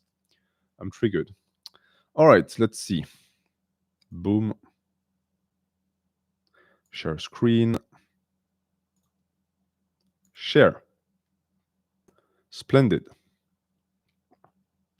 So we have Gura Lager. And Gura Lager tells me, hi, I'm a 20-year-old engineering student. So he is Scandinavian or German, who likes to work out in the morning before school. He is definitely Scandinavian. Therefore, I like short and frequent workouts. A few months ago, I switched from PPL to this because I want to bring up my legs. You switch from PPL to this. So I want to see more leg volume than you would get on a push-pull leg, which is hard as fuck because push-pull-leg. You're supposed to get leg volume on pull and legs if you do it properly. I recently had started feeling sore in my lower back, so I tried to work it through hyperextensions. Okay, good. That's smart. Legs, squats, 3 sets or 4 to 8. That's a lot of volume. That's good. Then front squats, 3 sets of 8 to 12. That's already 6 sets of a heavy compound movement for the quads. You're done. Like at this point, I'm cutting you off. Then good morning or hyperextension. If you are trying to rehab a lower back fatigue issue, I would tell you hyperextension. Good morning can be a bit demanding. Superset with chin-ups, and you do 2 sets of 6 to 10. Okay, you did not give me your rep range for good morning or hyperextension. And chin-ups, 6 to 10 reps, as many reps as possible. I'm going to repeat myself a lot. If you can do them for 10 reps, as many reps as possible becomes useless. You need to start doing it weighted. BSS, no idea what that is. Bulgarian split squat. Okay. If you use acronyms that I use too, or else I won't know. And you superset that with calf press and hanging leg raises. You guys are superhumans. I do not know how you superset your Bulgarian split squat. And you do 3 sets of 6 to 10 reps. For the split squat, that's a bit low. 8 to 12 I prefer, but if you like it that way, why not? 10 reps of calf press. Give me more volume for that. 10 to 15. And then AMRAP for leg raises. Likewise, knee raises with weight with a rep range. Then seated hamstring curl. So you already did hyperextension. And Bulgarian split squat, I mean, your glutes are like toast at this point. Hamstring curl will allow you to isolate the hamstring, so it's not that bad. Then decline sit-ups, you do 2 isolation movements for your abs on the same day. One is redundant in my opinion, and the redundant one is, of course, leg raises. Decline sit-ups are great. Then wrist rollers, so you train your forearms on your lower day, which is not dumb. Stuff like the rear delt, side delt, forearms can absolutely be trained on lower day. And then you do a dead hang. That is a beautiful way to end a day that is indeed putting a lot of actual loading on your poor spine. So very good. Then we have the push. Croc row with a Q. Incline bench, croc row, calf raises. So this guy is a giant set aficionado, which is great. 5 to 8 reps on incline bench is a bit low, although I can see it if you are neurologically adapted to the movement. Then 2 sets of 5 to 8. So why is the croc row not aligned with the other ones? You want volume for that area. Also, 5 to 8 reps, in my opinion, is too low. Croc row is already a cheating movement that's going to encourage too much cheating and too much weight. 6 to 10 bare fucking minimum for that movement. 8 to 12, I always prefer 10 to 15. Because keep in mind too that 10 to 15 allows you to cheat more in a sense with less risk. Because the more you fatigue, the more body English you can use, but you're also so far removed from the maximum intensity of the movement because you're not using your maximum load because you're doing 15 reps, that it allows you to get that extra volume safely. That is also the logic behind cheating. When you cheat on purpose and know when you start to cheat. If you cheat from rep 1, you are fucked. You have to cheat as a response to the body fatiguing. And only if you predicted the body fatiguing, never as an ego response to say, I want to get 10 reps. That's how you get hooked. Okay, calf raises 8-12. Then dumbbell shoulder press. So incline bench, then dumbbell shoulder press. Depending on the incline that you use, they're essentially the same movement. Because I keep seeing people who do incline bench with an incline like this. And that, I'm sorry, is not for chest. It is 100% for shoulders. You can have an incline like this and get upper chest. So I hope that you do that. Then dumbbell extensions. For the people who are listening, I don't know what degrees this represents exactly. You look it up. Then dumbbell extensions. So dumbbell shoulder press and dumbbell extensions, you might lose a little bit of performance on the extension. So maybe this goes somewhere else. Then reverse curl. Just looking at the program, you could instead, I would prefer if you took your dumbbell extensions and you put them here. So you would do pec deck, then dumbbell extensions. That way you can do dumbbell shoulder press and lat pull down. And this way there is no issue of muscle overuse by reusing it twice. But you have the V-bar push down. And here is a conundrum because you have your 2 isolation for the triceps, but you also have 2 pressing motions. So I cannot take any of these tricep isolation and push them here because they would still go after a press. And I also cannot bunch them up after the pec deck because then you do 2 tricep isolation. So I understand why you put it here. Keep in mind that this is damaging your performance. Maybe you should try and put that somewhere else. The rep ranges are a bit low, but you seem to enjoy your low rep ranges. Pec deck 6 to 10 is way too low though. 8 to 12 bare minimum. 2 sets 6 to 10 for lat pull down is okay. And V-bar push down 8 to 12 is good. Okay, I like your day so far, bearing the few things that I told you to modify. Then we have pull. So you're still doing a push-pull leg. So switch from power to this. So you modify the push-pull leg. Well, I'll then tell you if this is a good modification or not. So deficit stiff leg deadlift, great movement, 3 sets 5 to 8. That's perfect. Weighted pull-ups, 3 sets 3 to 5. Smith machine squat, 3 sets 8 to 12, and then AMRAPs. No more AMRAPs, please. Then arms row, so you get your back volume, good movement. I don't like it personally. I hate the way it feels, but it's not a bad movement. Then adductors, then hyperextend sin, which I suppose is hyperextension. This is a perfect pull day. In my opinion, it's perfect. You get posterior chain, you get a lot of back volume, you get your quads. Great pull day. And then you have your arms. How good is your arm day? You get your Smith GM press, which I love. I adore this movement. 5 to 8 is way too low, though. That's begging for an injury. Or it's sandbagging. Go higher than that. Easy bar curl, 6 to 8 is okay. Lateral raises, 6 to 10 is a bit low, but okay. So that's a giant set. Let's look at the muscles. Triceps, biceps, shoulders. Great. Then ring push-ups and machine preacher curl. 3 sets AMRAP. Likewise, ring push-ups is an absolutely insane movement for hypertrophy. I recently stumbled upon a video by Louis Simmons who was recommending ring push-ups. Once again, proves that the guy was ahead of the game. But you want to put a backpack on your back and weight them. It's a game changer if you want to keep progressing and growing your chest. Then long rope push down, 6 to 10 is too low. Reverse pec deck, 8 to 12 is okay. And then cable crunch, 10 to 15 is perfect. Well, how many? Okay, so that's what you meant when you said that you modified it. Are you telling me, you're not telling me exactly your frequency, but I'm going to give you my 2 cents on how frequently you should train on this. So squats or SSB squats, 6 to 10. Remaining deadlifts superseded with chin-ups. That's only possible because you're doing chin-ups with AMRAPs and you should not be doing that. Separate these two movements. There are movements that are too energy intensive and they should be given their space. Squats, RDLs are two such movements. Some upper body compounds are also like that. Then leg press, you're doing a lot of volume for the quads, but you're telling me you're trying to catch up on legs, so that makes sense. And then you do your hyperextensions again. I hope you weight your hyperextensions. I suppose you do because you didn't write AMRAP. I hope you do. Then hip thrusts. Hip thrust, in my opinion, on a day where you do 3 sets of squats, 3 sets of RDLs, and 3 sets of leg press is completely redundant. It's not doing anything for you. You don't need it. Take it off. Then decline sit-ups and wrist roller, and then your dead hang. Okay. Keep in mind that you can progress on dead hang by adding weight.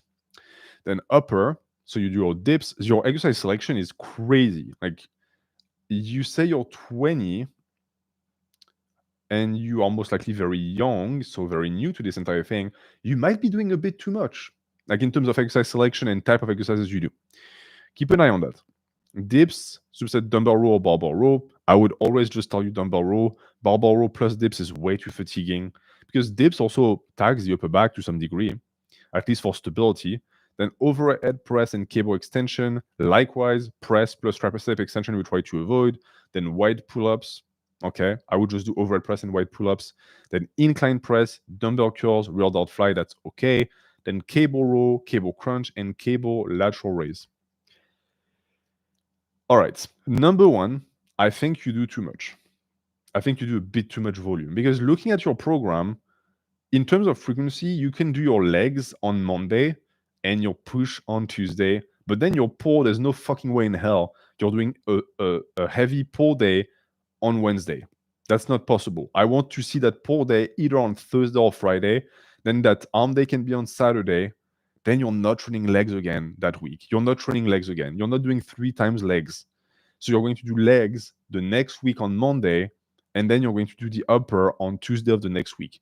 Please tell me you don't do legs Monday, push Tuesday, pull Wednesday, Thursday arms, Friday legs, and then upper Saturday. Like, that's way too much volume. That's way too much fatigue. You really don't need that.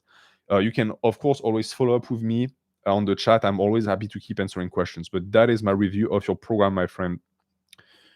And I think if you listen to me on the chat in the stream, you learned a lot of things because there were a lot of mistakes here. Up.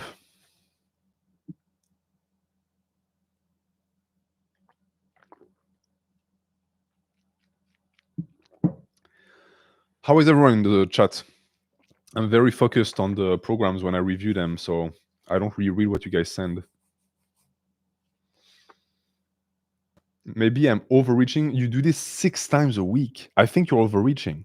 I think the fact that you're able to recover is already miraculous. You should really either reduce the amount of volume you're doing if you want to stick to that frequency.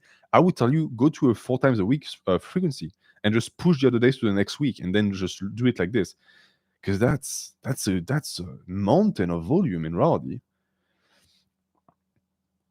Honestly, oftentimes a muscle that you need to catch up on does not require that much volume. The volume you do for legs is crazy. Like, I train high frequency, but I don't train that like that. I don't do that volume. And I'm not saying I'm like the golden standard. I'm just saying oftentimes people do too much volume. Murky, would you say most people should not even bother doing their own thing and just do your programs? I always recommend and encourage people to do their own programs. Even if I eventually get to a point, because that's going to happen with the workshops where I'm going to create programs live for you guys, I will still always tell you to create your own whenever you gain the ability. After that, it's always great to run it by someone who has a lot of experience like myself, because that way I can correct such mistakes. Because often, like, when I see a program that's good, I don't have much to say, but when I see mistakes, they jump to me. Do you agree with Paris, Paul Omniman, take that back and abs can be trained every day? Absolutely. You can train these muscle groups high frequency, but you cannot train them high volume and high frequency. You should always train them intensely, of course. And then keep in mind also that every day means every day of the split. So if you train 4 days a week, you're going to do 4 times abs and back, not 7 times. I used to train abs every day, and I train back every day. I don't train abs every day anymore because I don't need to. My abs are hyper-developed, which is not a problem that most people have, to be honest. The majority of people who sent me their physique for physique reviews had no abs. So I always tell people, please isolate your abs. All right, next program up in line is Chris C. Chris, where are you, my friend? Chris C. Oh, yes, he has a little hamster as a profile picture. So that made me immediately know who he was. Boom. And forearms is sort of the same, but forearms is a bit different because you have to build in the work capacity. If you start isolating forearms, I guarantee you they're going to be sore for days and days. But I'm now at a point where I train forearms 3 times a week, sometimes 4 times a week. But likewise, I don't do a gazillion volume for it. Up, up, up. Chris C, who tells me, here's my workout program. I have 3 years of experience and I've noticed my joints feel better with higher reps. Okay. My problem is a modified silver era program because I value having a lot of days off the gym, which is, in my opinion, very smart. You don't want to live in the gym. You want to make gains. You're going to see some exercises done without supersets. The reasoning is because they're harder to superset in a commercial gym. I get it. You're looking for advice that you find how to progress. You believe you're in intermediate hell. Okay. So 100% of the time, if you're not progressing in the gym, it's 2 things. It's 3 things. Either your diet, you're not eating enough, or your recovery, you're not recovering well enough, or there's a problem with your program. I'm going to take a look at your program, and I guarantee you that if I see something that would make you plateau, I'm going to point it out.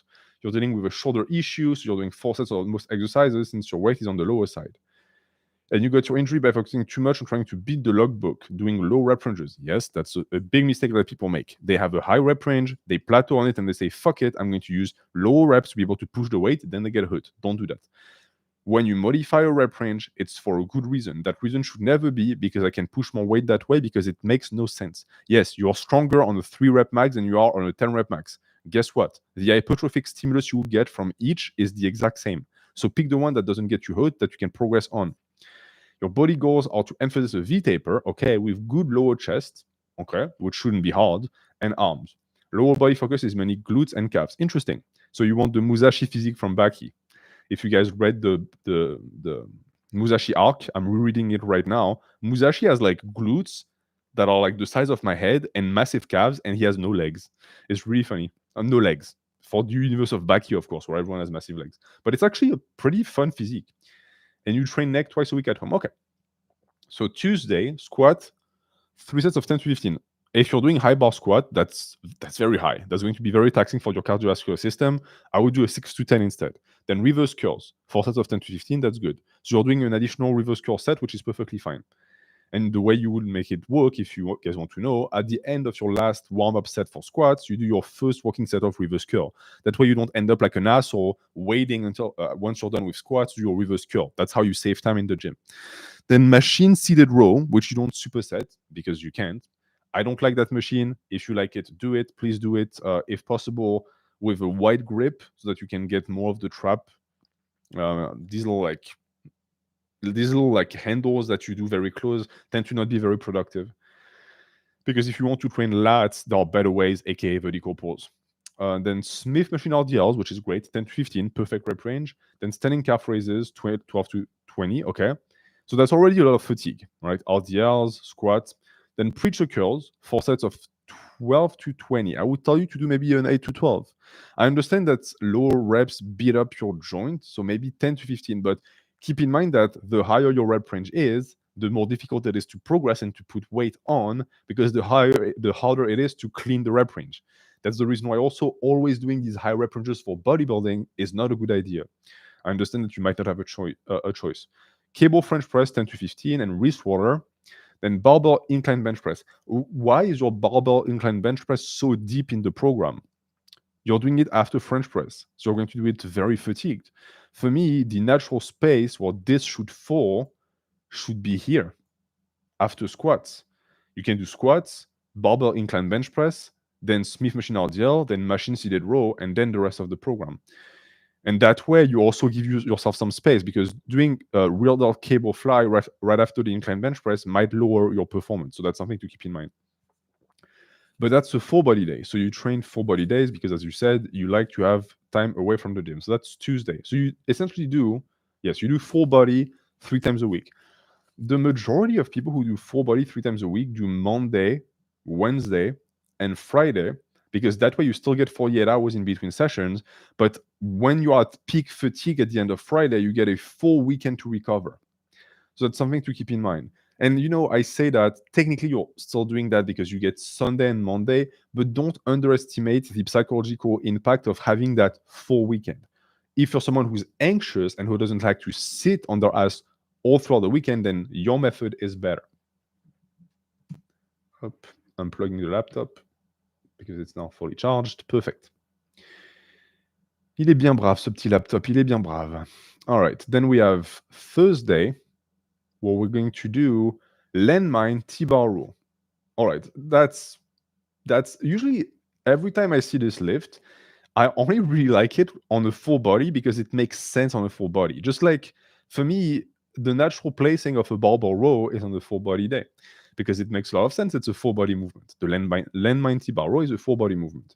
Then Bulgarian squat. Jesus Christ. That superset is devilish. You really don't want to do that. I really think you should separate the two. That could be one of the reasons why you're not progressing. Because one, Bulgarian split squat never closes a superset. Ever. It always starts the superset because it's so demanding in energy. Two, you never superset 2 lower body compounds. That's a golden rule. And yeah, that's bad. So change it. Dips 4 times 10 to 15. I would tell you to do them weighted, but you have joint issues, so maybe that's why you're afraid. Then standing calf raises. Okay. Cable station bench diagonal. Jesus Christ. So we're getting back to the Mike Israel programming. Cable station bench diagonal supinated pull down. Name it just a pull down. 4 sets of 10 to 15. So is it the one where people like set up the bench and they're like this? Sure. I would never, like, if someone tells me I want bigger lats, I would tell them do a dumbbell row instead. Like, this is not super productive. Then machine shoulder press, 15 to 20. That's also a very high rep range with a machine. Machines are supposed to not beat up your joints, so you should be able to do less. Then wrist extension. Looking at the machine shoulder press, you're doing dips, so that's good. And you gave yourself some space in between the two to be able to recover a bit. Then hip thrusts, redundant. Hip thrusts are really not that good. They're really not that good of a movement. I understand that like glutes gurus like to push that movement, but even for glutes, they're not that good. I don't understand why people are obsessed with that movement. I've personally dropped it a long time ago. Then lateral raises, like, see, replace the hip thrust by the Bulgarian split squat. And then put another exercise here for superset and you're golden. And then tricep push down. So like take the tricep push down, superset it with the 90 bar row, take the barbell curl, superset it with your Bulgarian split squat, and then you're good. And then sit-ups and dumbbell wrist curl. So your exercise selection and the muscles covered are good because I see abs, I see forearms, I see biceps, I see triceps, I see legs, I see shoulder isolation, I see compounds. The exercise selection is good. The issue is the rep range, and it's the way the exercises are paired with one another. And then you have Smith Bulgarian split squat. So you really like them, which is good, but you're doing Bulgarian split squat on the Thursday. So maybe it would be better off on the Tuesday so that you get more time to recover.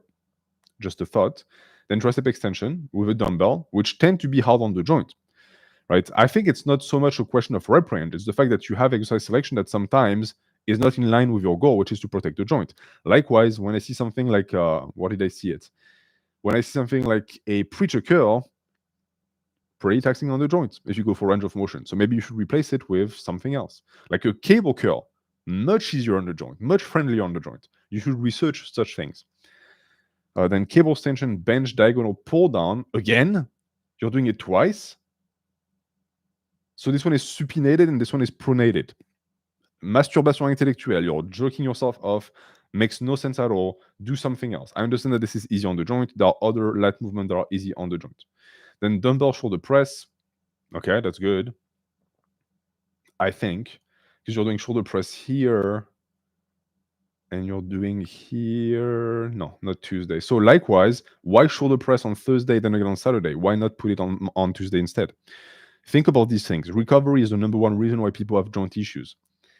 Then dumbbell RDLs. Okay, that's good. That's a good movement. That's very easy on the lower back. Then dumbbell pullover. I love to see that. Then chest press machine, glute kick machine. Okay. Then wrist rotor. Overall, the program in itself is not bad. The way you program is not bad. The frequency is perfectly okay for full body because what else would you do? But one, review your exercise selection. Two, review your exercise pairing. Three, lower the rep range on some of these. This is all of the advice I would give you. Then, looking at your goal, your body goal is a V taper with good lower chest and arms. Let's take a quick look if that is going to actually happen or not on your program. If we look at the amount of lats that you get, yeah, you get the seated row. Here, you get the T-bar row technically, but that's not really V-taper. And then you get the pullover that is doing the job. But if you want a V-taper, I want to see something like upright row. I want to see something like a weighted pull-up. I think that would make a lot of sense for a V-taper. You need to make sure that your exercise selection is in line with what your goals are. And then your glutes and calves, you get a shit ton of volume for your quads. So you're not going to get that focus on glutes and calves. Maybe this is why you wanted to do your all of these like hip thrusts. Stick to split squats if you want a big butt. Guarantee you that is going to get you what you want, but you'll also get massive quads. So that is my review of your program, Mr. Chris C.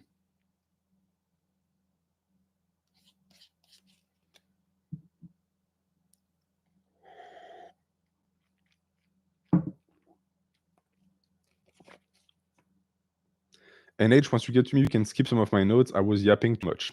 Okay. Absolutely, I will. You're doing upright row for the first time later today. Shane, my advice with this is that disregard form advice, because the best upright row form is the one that you feel and that you like. And two, try it with the cables, try it with a dumbbell, try it with a barbell. For me, I found that the only type of upright row I like is with dumbbells. Anything else feels horrible. And H, will you up the frequency on philosophy? Yes, this is going to happen in December because there's going to be more and more streams. Has there been any horrendous splits like last time? There's one that is coming. Why do you dislike cable rows? Because I don't like the way people do it. The cable row where you grab very narrow like this and you do these like movements, I don't like that. The wide grip cable row I like. Jeez. I did something stupid. I have like nuts in my traps. I triggered them doing shoulder press like an idiot. Okay. So next one we have 6-4. Where is he? Where is he? Where is he? I know you're somewhere. Yes. Oh putain. Ah oui, donc c'était lui. C'était Six Fall. Et il s'est rattrapé parce qu'il m'a dit, lui, on va bien rigoler, hein. Alors, Six Fall, for the people saying, was there a weird program sent? Yes, this one. Boom, share screen. If I may. Okay. So we have 6-4 who says Salam NH. Salam à toi aussi. Je t'envoie ce message pour la review. I'm following an upper lower without the lower. Oh, this one cracked me up. So the guy sent me, I'm following an upper lower without the lower. That is the best way I've ever heard of someone saying, I skip legs, but I don't want to say it. I'm doing an upper lower without the lower. So you're just doing an upper. So it's not doing it's not an upper lower. Because in an upper lower, there is a lower. So if you tell me I'm doing upper lower without the lower, it's so funny. So he sends me that, and he's saying he has a very high frequency and very little volume. You will see that this comes into play. Of course, I'm translating as I'm reading because I'm that talented. Every single series is between 2 and 0 reps in reserve in the 4 to 8 rep range. And he thinks very comfortable with that. So he likes it like this. This is his day. He's doing Y raises on the cable for one set, 4 to 8. One set of machine shoulder press for one set, 4 to 8. One set of flash chest press, 4 to 8. One set of cable row, 4 to 8. One set of incline chest press. One set of chest supported row. One set of standing alternate bicep dumbbell curl. And one set of tricep extension pulley dangle. I'm going to ask this. I'm going to tell and ask you, where did Mike Menzer touch you on the door? Because holy fuck, high intensity nonsense. Like, this makes no sense. Like, why stick to 4 to 8 on every single lift for every single muscle group? There's no justification for that. Why one set? You know, you can run the two set method that Alex Leonidas likes for something like flat chest press and then incline chest press. You can start with 2 sets of flat chest press and then 2 sets of incline press because it's still a press. You get a different angle for the muscle. That makes sense for high intensity. But this is nonsensical. Also, the funniest part is that this still takes time because he does 1, 2, 3, 4, 5, 6, 7 exercises, 8 exercises, but he still has to go and take the equipment. He still has to warm up. So guarantee you that he spends more time in the gym than someone who does a normal program with just as many exercises with twice the fucking sets, maybe even 4 times the fucking sets. Like, and this is also how you should not think about frequency. He's going to justify it by saying, oh, but that way I can train more frequently. That's not how you should think. Frequency is something that allows you to get volume in, not the other way around. Volume is not something that allows you to get frequency in. You see that mistake that he's making here?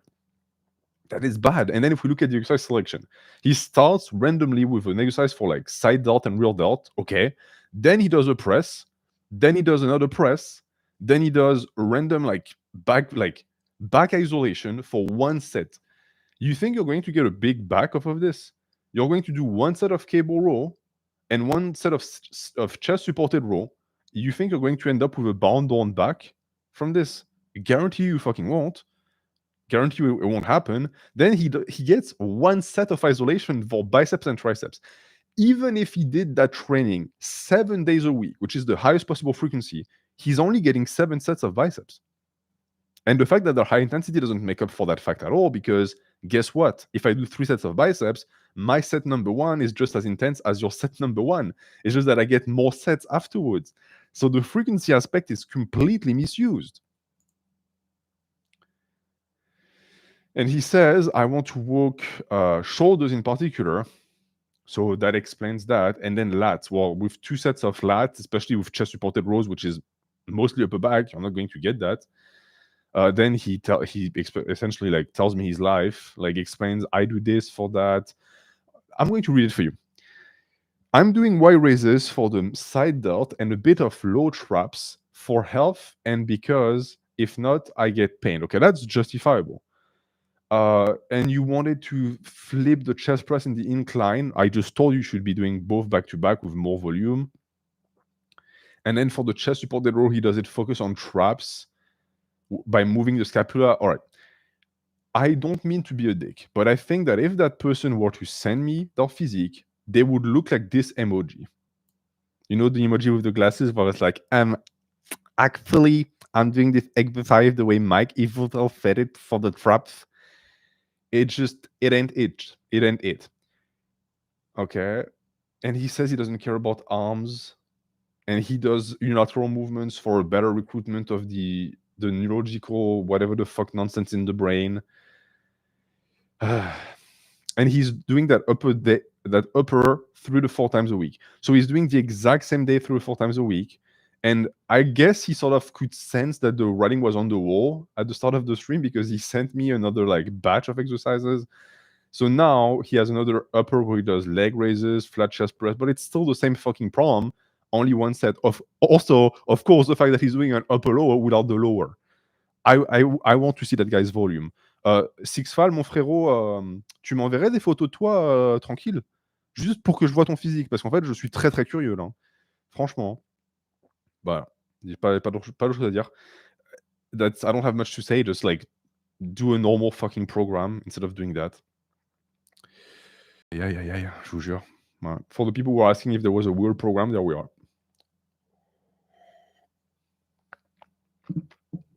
Why do people place so much emphasis on routines and not just copy the basic routines done by the also bodybuilders? Because they suck. If you go back and you look at like the way Arnold used to train, fucking sucks. That's why the natural community is working so hard at routines for you guys, because that way you have a solid, healthy basis. If you base your ability to program off of Dell programs from back then, you're going to have horrible like 6 days a week body part splits that suck.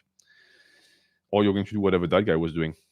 All right, we are halfway through, and I only have 1 hour left, so I have to speed up a bit. But I still want to give you quality reviews. I hope you guys are enjoying it in the chat. I understand that this is not the most popular of streams, but this is how you grow mentally, and then you grow in the gym. Ouais, grosse force au frérot, hein, parce que je sais pas ce qui lui arrive, mais c'est compliqué. Next one is going to be Brandon Doty. Brandon Doty. Where are you, my friend? It's always so hard for me to find. All right, Brandon. All right, Brandon sent me a wall of text. Hop. Share screen. Vous avez pas la vision, les gars, c'est pour ça. Ça doit être ça, putain. Ça doit être ça.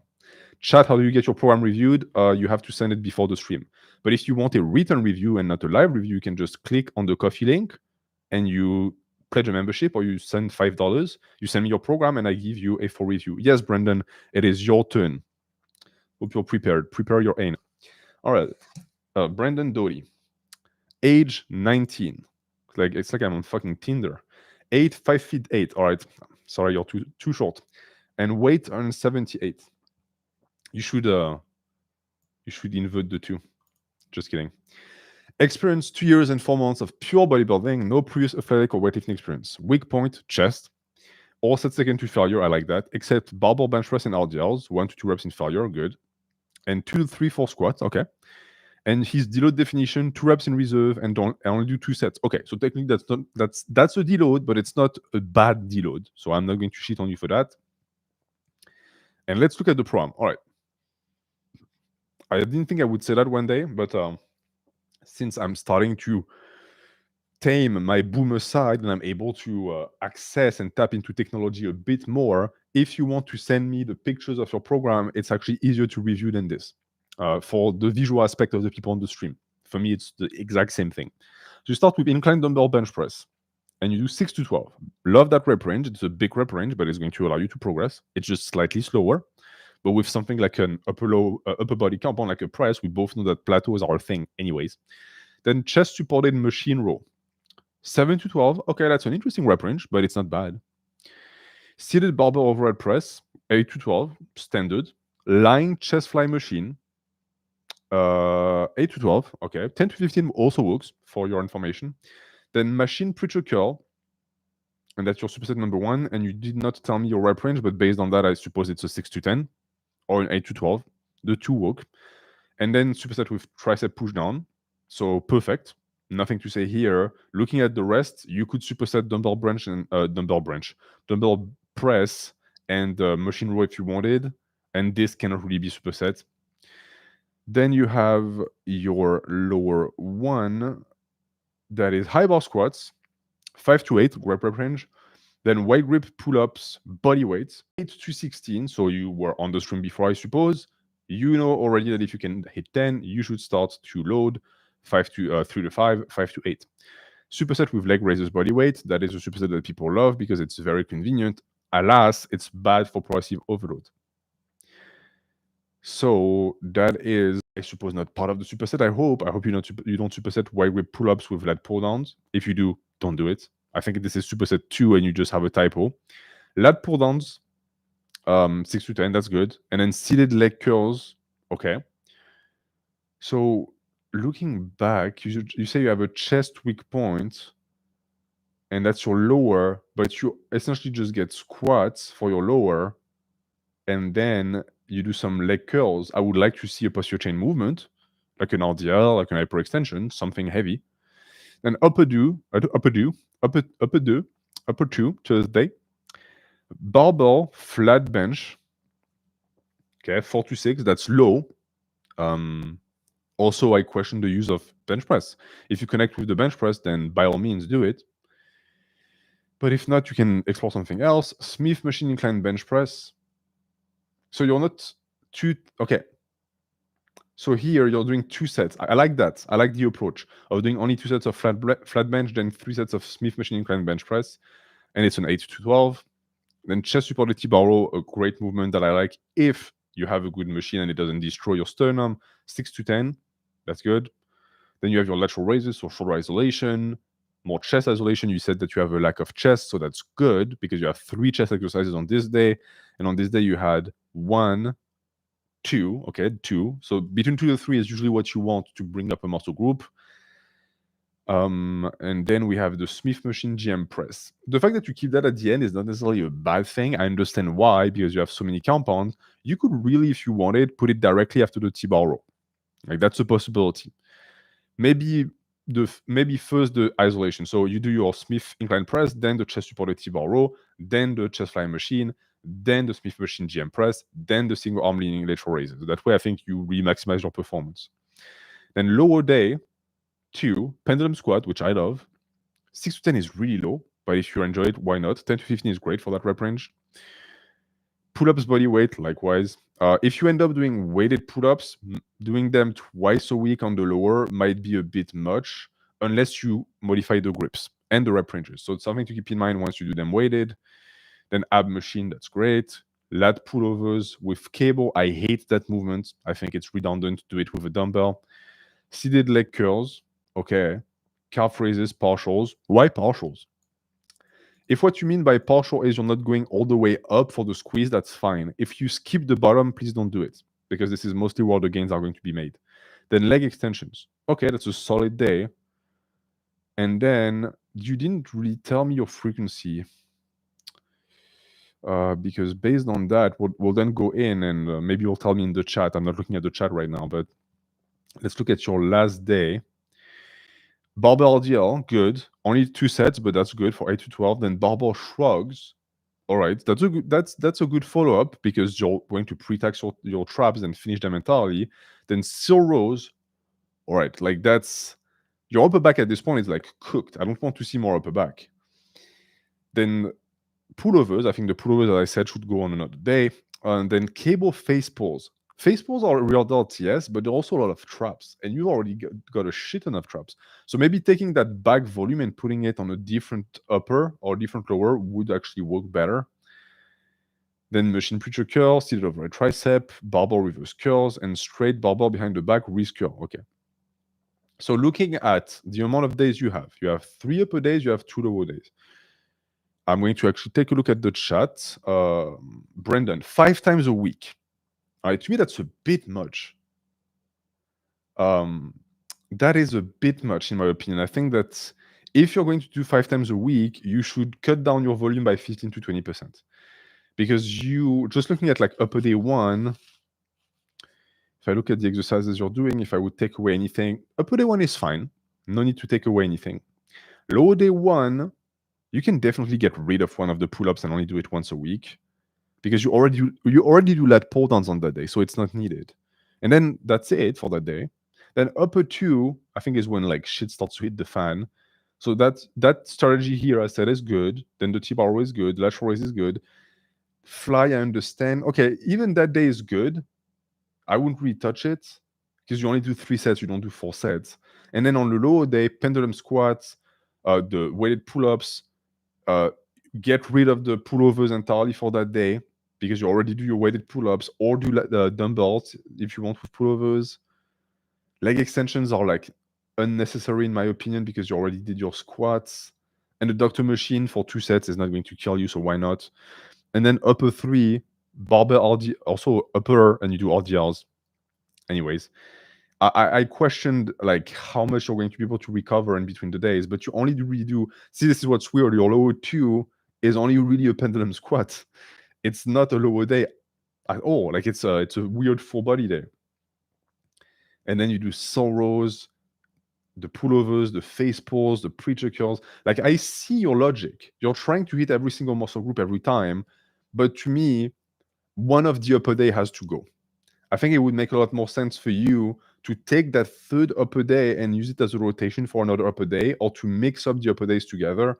But 5 times a week might prove too much as you progress. You're going to accumulate too much fatigue. Now, if you're progressing just fine on this and all of your lifts are going up and you're not getting hurt and you're not like in pain, disregard what I said. But if not, all of the things that I told you during that like 5 to 10 minutes review, please apply, because I think it's all going to be very beneficial.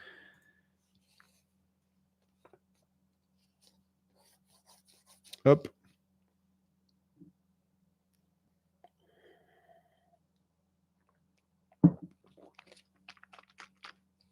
Yes. Yes. Yes. I do answer the questions on coffee, but I also have a limit as a human. Wasim. Well, Wasim, my good friend, I'm deeply sorry, but we are back for this stream. So Wasim is going to be one of two things. Either you're going to wait for the next stream, or you send me a message on coffee and I'm going to give you a written review. And the written review is just as complete as what you get during the stream. It's just that you get to appear on the stream. Laolin, what do you think about doing biceps on upper days and triceps on lower days without rest days in between? Okay, you guys in the chat, what is the issue with that? Because there is an issue with that.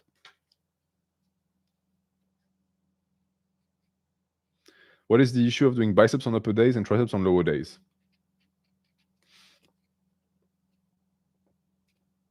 Lower days are hard. Yeah, that could be hard to push for biceps, but there's for triceps, sorry, but there's a much better reason. A logical synergistic reason. Upper days already hit triceps. It's impossible to do an upper day that doesn't train your triceps, because if you train chest or shoulders, you're going to train triceps. So you're going to do upper days triceps and then tricep isolation the next day. Your performance is going to be garbage. What should I do for triceps that is easy on the joints? Most extensions with cables are very easy on the joints. Anything overhead can be a bit taxing. Anything with dumbbells can be a bit taxing. But cables, you can go bad with that. And A, trying to send you a message on coffee, but finding the word limit is low. Do I need to become a member? No. To be able to send me private messages, either you get a membership, which is the easiest way, or you send a $5 donation and you get access to the private messages. Ekam says I get pain right under my chest when doing single arm dumbbell row. Right under my chest. So looking at me right now, you mean here? Here or here? Because it's not the same. Under your chest should be here. If is it the rib area, or is it like actually under the pec here? Because it could be like a very different thing. Ribs area. It might be many things. It might be an issue of serratus. You might have a tight serratus. I'm not a doctor. You might have to diagnose it yourself or see a specialist. Okay. Next one, we have Crocs, who says that he yapped too much, so I don't have to read everything that he said. Good, because I'm not going to read shit.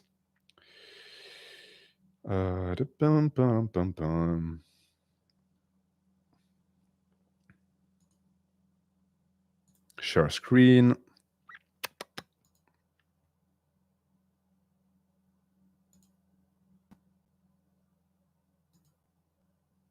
Okay. We have Crocs. So we're going to just go through the yapping. 1 year in, 18 years old. He's 5 feet 11, 72 kilograms. And he slacks off on shoulders because they're more developed, which, by the way, is fine. If you have a muscle group that is developed, you can ignore it or like train it less. Skipping legs because I bike everywhere. Interesting. Below average work capacity. It's as if the two are linked. Goal physique is slow as David. Okay, well, in that case, you can skip legs because he has no legs. With more muscle in the arms and abs. And you want to be fit and strong for whatever size you end up as. And you're focused on building base muscle. Okay. Yeah, base muscle. So I want to see something very simple. And you train on Monday, Thursday, and Saturday. So 3 days a week. That's pretty simple. That's what I want to see. And you alternate the two workouts. So ABA and BAB. ABA ou BAB. Okay, workout A. Pose bench. 3 sets of 6 reps. Okay, I want to see a rep range. Right now I see reps. 3 sets of 6 is like 3 sets of 5. It's a static rep range. It's not good for hypertrophy. Do 6 to 10, please. 3 sets to solve for pull-ups. I suppose you don't do 10 yet. Barbell extension, 3 sets of 8. Please do 8 to 12. Preacher curl, 3 sets of 8. 8 to 12. Close grip, lateral raise. How does one do close grip lateral raise? Close grip only makes sense if there are 2 grips. 1, 2. You know, you're in the chat. Explain yourself. Close grip lateral raise. What is this wizardry that I've never heard about? I know you're here.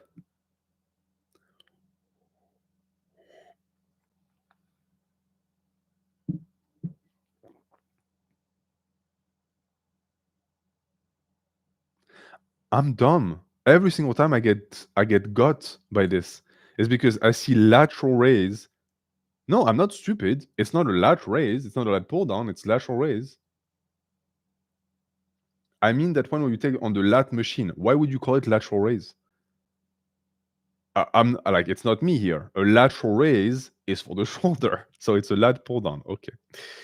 Okay. A close grip lateral raise, a lat raise is actually good. Then a hanging knee cable crunches, 3 sets of 15 reps. So 8 to 12 for this, 10 to 15 for this. That's already like, just like that, you already repaid whatever donation you gave me for that. I'm already saving you years and years of plateaus. Workout B. But as far as simplicity, you get a compound movement for the chest, a compound movement for the back. You get triceps, biceps, shoulder isolation, and abs. That's perfect. No forearms. Who gives a fuck? That's okay. Volume. Who gives a fuck? That's plenty to progress. Workout B. Pose overhead press. There's not really a point in doing pose overhead press unless you pose above the shoulder. 3 sets of 6, 6 to 10. Close grip easy bar curls. You didn't even give me a rep range, but I'm going to give you one. 3 sets of 8 to 12. Close grip bench press. Pose bench. So you really like bench press, apparently. 3 sets of 6 to 10. Chin ups, 3 sets to failure. And easy bar reverse curl, 3 sets of 8 to 12. Okay. And then kneeling cable crunches, 3 sets of 20. And you say my grip and form is starting to struggle on higher weights. So maybe I could find a replacement. Maybe you need to lower the weight also. Yes. So that's workout B, and you just repeat these. Well, for anyone that's not a novice, that would not be great because with the amount of frequency you would have to get, you would get obvious injuries. But for someone like you, it's okay. And looking at the muscles that you train, I don't see anything that is going to lead you having an imbalance in the future. So you can stick to that. Just please, rep ranges. Okay, there's a range. He also says, you told me not to read it. I'm going to read it because it's funny. I also perform Mongolian throat singing every 5 sets to stabilize my core and vocal muscles, improve cardiovascular resistance, and look cool for optimal hypertrophy in my stapedius.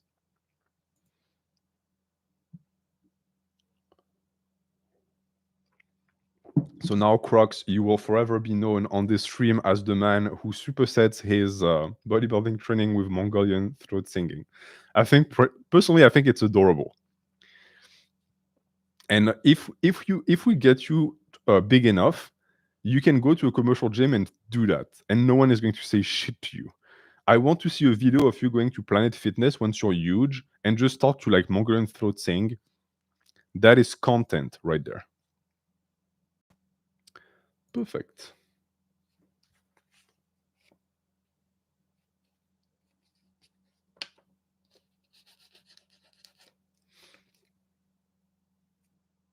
Then we have John.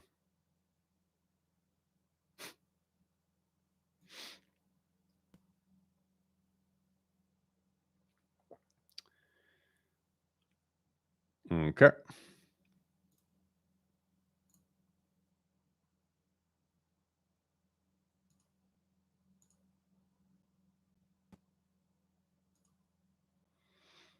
Parfait. And we have John who says,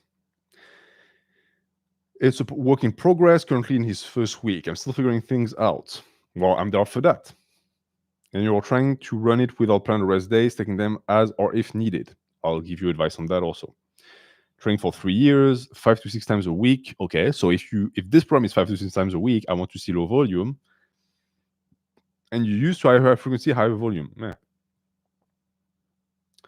And you are 6'1", so you're tall, 210 pounds, and you're cutting, and you're between 22 and 80% body fat, okay? And you want to bring up your lats and abs, then shoulders and chest. Okay, lats, abs, shoulders, chest. Okay. Your program is legs. You do high bar squat, 3 sets of 8 to 12. RDLs, 3 sets of 8 to 12. Okay. Usually, when you do a heavy compound like high bar squat and RDLs in the same day, it's always a good idea to do slightly less reps or slightly less sets. So 6 to 10 or only 2 sets. If you can handle that fatigue, sure. But I guarantee you that your third set of RDL is poop. It's actual like poop. Then Bulgarian Smith. So split squats on the Bulgarian. High bar squat, RDL and Bulgarian split squat is incredibly energy intensive. Thank God you only do 2 sets of Smith machine. Then leg extension, is it really needed? You did high bar squat and Bulgarian split squat. I mean, I guess you can. And then wrist curls, okay, so some forearms. Hamstring curls after that, and ab crunch, so abs and hamstrings, forearms and calves. That's great. And that is your day. That is a good day. Honestly, I wouldn't take out much. I would maybe reduce your sets, get rid of the leg extension, but the 2 supersets you do at the end make a lot of sense. Finishing up your lower day with abs makes a lot of sense. Then chest and shoulders. You do weighted dips. 3 sets, 6 to 10. Perfect. Then barbell overhead press, 3 sets, 8 to 12. None of them are supersetted. Love it. Then incline dumbbell bench. All right. So you're getting an additional entry for volume for chest and shoulders. It's not the end of the world, but same logic as with your first day. If you're going to do 3 exercises back to back to back that are compound, that are taxing, one, you can always separate them and give yourself a bit more time to recover. 2, you can reduce the amount of sets you do. So 3 sets of dips, 3 sets of overhead press, maybe only 2 sets of incline dumbbell bench. That's a possibility. Superset with neck curls, great. 10 to 30 is a hell of a rep range. It's triple the initial rep range. That's way too much. 10 to 20 is already a lot. Do 10 to 20 so that you can actually progress in weight. All right, the neck is a strong muscle group. We want to stay in high rep ranges to protect it, but we don't need to be that cautious. Then cable lateral raise, okay. Then pec deck. This you could superset if you wanted. I understand that it's annoying in a commercial gym. The rep ranges are good. Pec deck, you said, oh, something's scratching my back. Oh, I don't like it. Then shoulders and chest. Okay, so shoulders and chest want to be brought up. This is the reason why you're getting that additional volume for the chest with the pec deck. You get a lot of volume already. Like, yeah, I think the pec deck, even if you want to bring your chest up, you already get dips, dumbbell bench. Stick to 2 reps if you do that. But the shoulders and chest are maxed out on that day. There's no need for more. Then you do back and you do deadlift. So you have answered the age-old question, where do deadlifts go? On legs or on back? Well, Jonas says back. 3 to 5, perfect. And only 2 sets, perfect. Wide grip neutral pull-up, excellent. That's an actual back day. I see some people, their back day is 10 sets of deadlift. That's not a back day. That's a glute and lower back day, but it's not a back day. Then Yates underhand row. Okay, so you have a back day. And if we are to look through your program, I don't see much back volume here. Actually, there's no back volume at all. And then what do? You have a day where you put all of your fucking back volume. So wide neutral grip pull up, Yates underhand row, machine upper back row, pullovers. You're doing 1, 2, 3, 4 for 1, 2, 3, 1, 2, 3, 4 for a grand total of 12 sets of isolation for the back for one day. That is not good. Guarantee you that by exercise number 3, your performance is shot. Take these sets and put them on other days. Literally, just put them on other days. Split your frequency up. That is how you train back. This is not good. Especially since you start with deadlift. You're already going to be so fatigued after deadlift that the rest cannot, by definition, be productive. And then your arm day is chin-ups, okay, 6 to 10. I hope they're weighted. Then Smith GM press, hammer curl. Okay, that's a good superset. Lateral raise for your shoulders. Okay, extensions, preacher curl, neck extension. Okay, likewise, where is your back work here? Why do you have 4 days of training and all of your back work is on one day? Split it. And looking again at what you told me at the end, you want to bring up your lats and abs. All right. Well, I want to see a pullover on your arm day, and I want to see an underhand row on your first upper day. That is how you're going to bring up your lats. I also want you to do, where did I find it? Your chin-ups weighted and your neutral grip pull-ups weighted. So don't do them back to back like this. Put the neutral grip pull-ups somewhere else, further away from the pullovers. Give yourself some time to recover. And then you also said abs. Abs, I don't see anything wrong with it because I see you train abs 1, 2 times a week. Okay, you could up to 3 times a week if you wanted, if you manage to recover. And then shoulders and chest, as I said, is good. But the main issue with your program is that it's the back volume and the weights. It's spread throughout the program.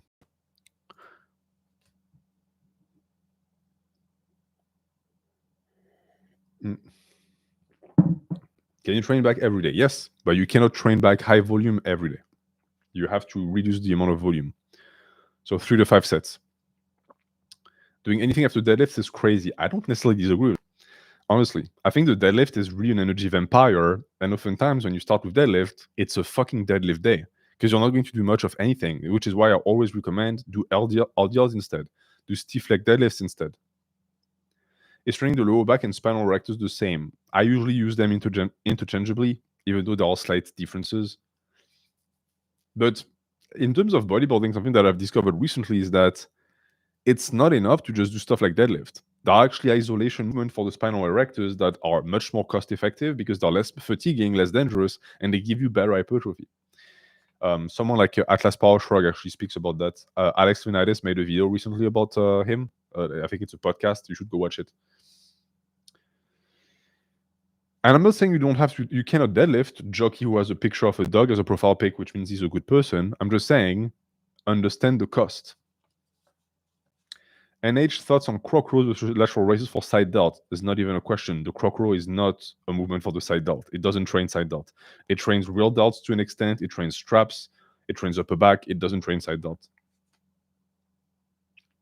Can I send my program in chat? No.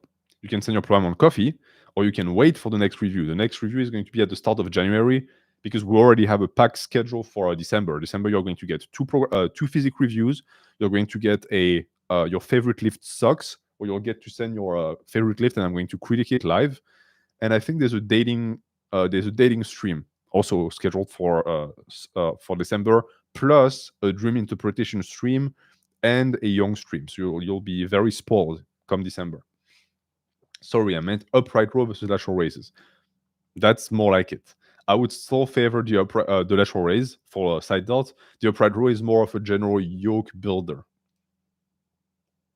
Side quest, I read your comments. I just refuse to read them on the live because you are a degenerate.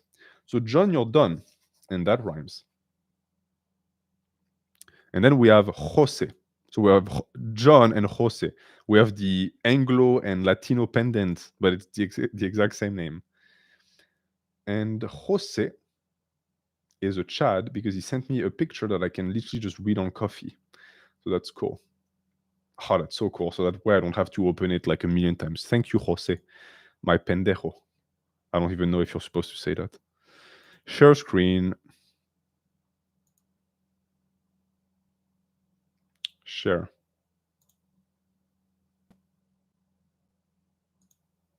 Yeah, and you can see it beautifully too. It's perfect. It's the perfect size. Okay, so for Jose, did you tell me anything, Jose? Jose asked me, are you planning on doing workshops for Goal Physique? And I said, yes, the first workshop will happen in January. You guys will get to submit Dream Physiques and we'll create the program live together. So that's all spoil for you guys, all teaser. All right, upper day, Jose does incline dumbbell bench plus laying dumbbell row. 4 sets of 6 to 10, 3 sets of 8 to 12. That's good. Same logic as I described previously.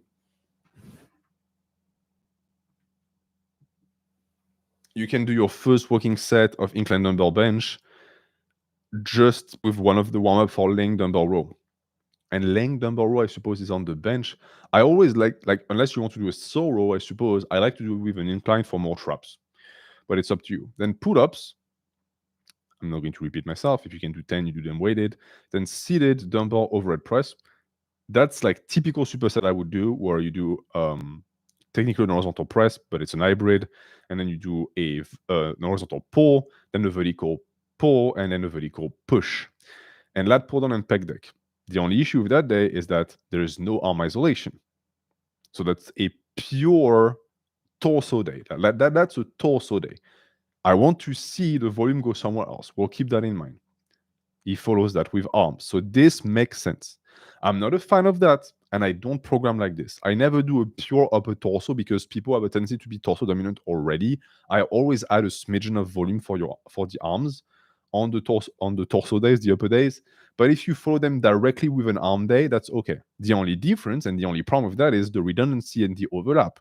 You just train heavy compounds for the upper body. There can be no compounds on your arm days now. This is also why I don't like that way of programming. I like compounds on my arm days.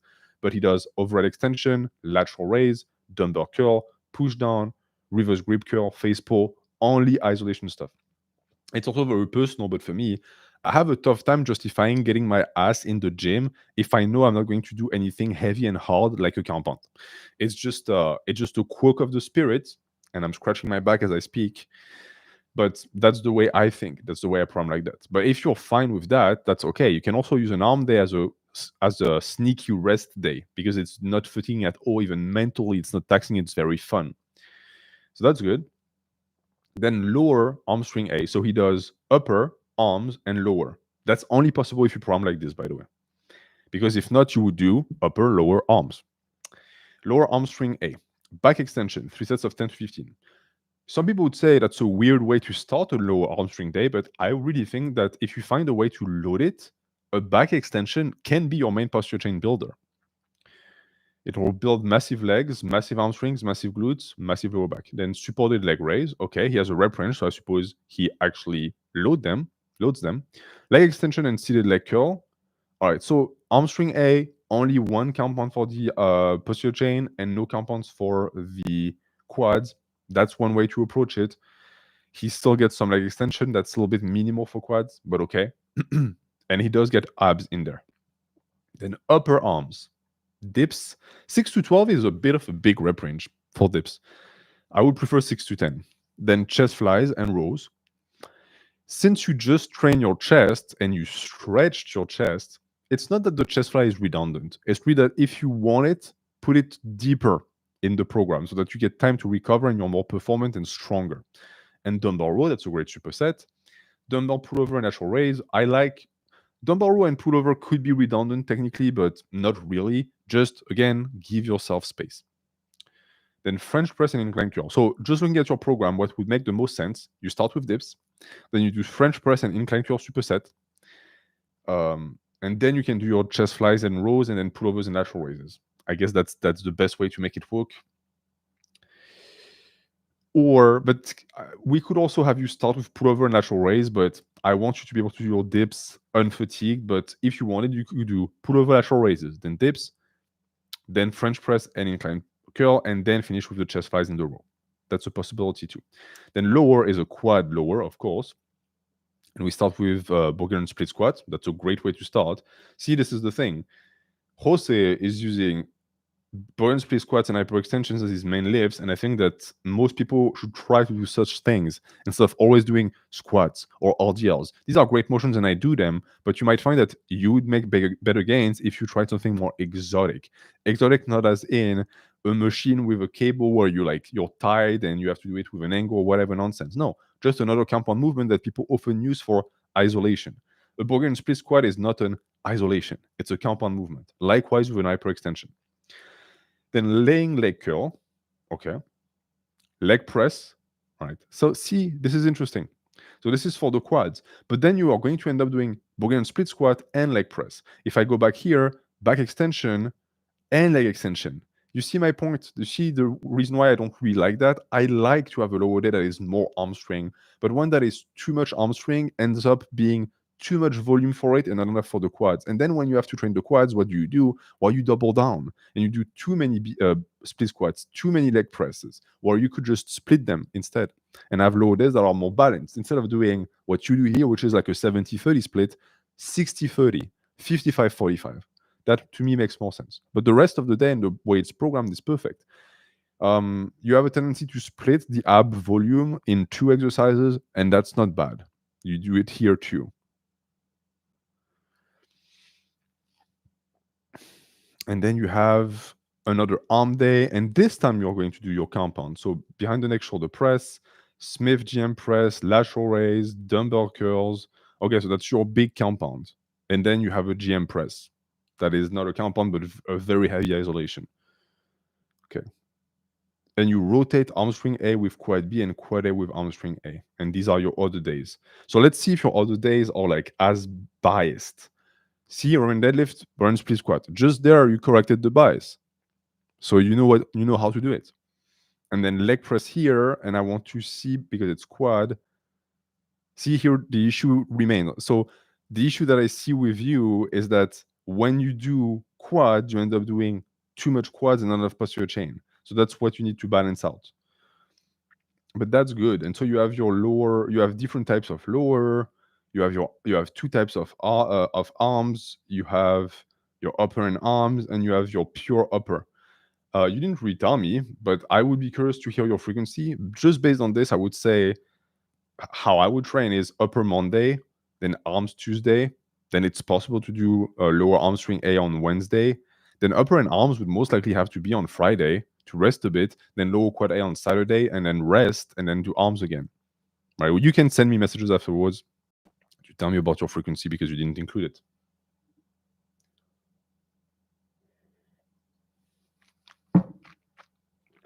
You have fun and sometimes act like a silly goose. I'm constantly a silly goose. That's my main thing. All right. Next one, we have Jono. Jono, as anyone knows, is it's a Mexican name. Jono. And he's from Belgium, so he's my fellow Belgium. Share screen. Share. Perfect. Jono. My weakest points are gaining weight overall. You just need to eat more fries, and putting size on my arms. Because you're 193 centimeters, which is 6'4", 6'5". So the guy is tall, and he is 90 kilograms, so it's 200 pounds. So he's very light. Used to go 4 times a week, but you started kickboxing, so you compress your 4 days into 3, which I recommend if you do martial arts. Which may make it seem a lot. Well, if you took 4 days, you condensed into 3, and you kept the volume as is, yes, it's going to be too much, and I'm going to tell you. So Sunday, upper day. Weighted dips, 2 to 3 sets of 3 to 5, and sit-ups. Okay.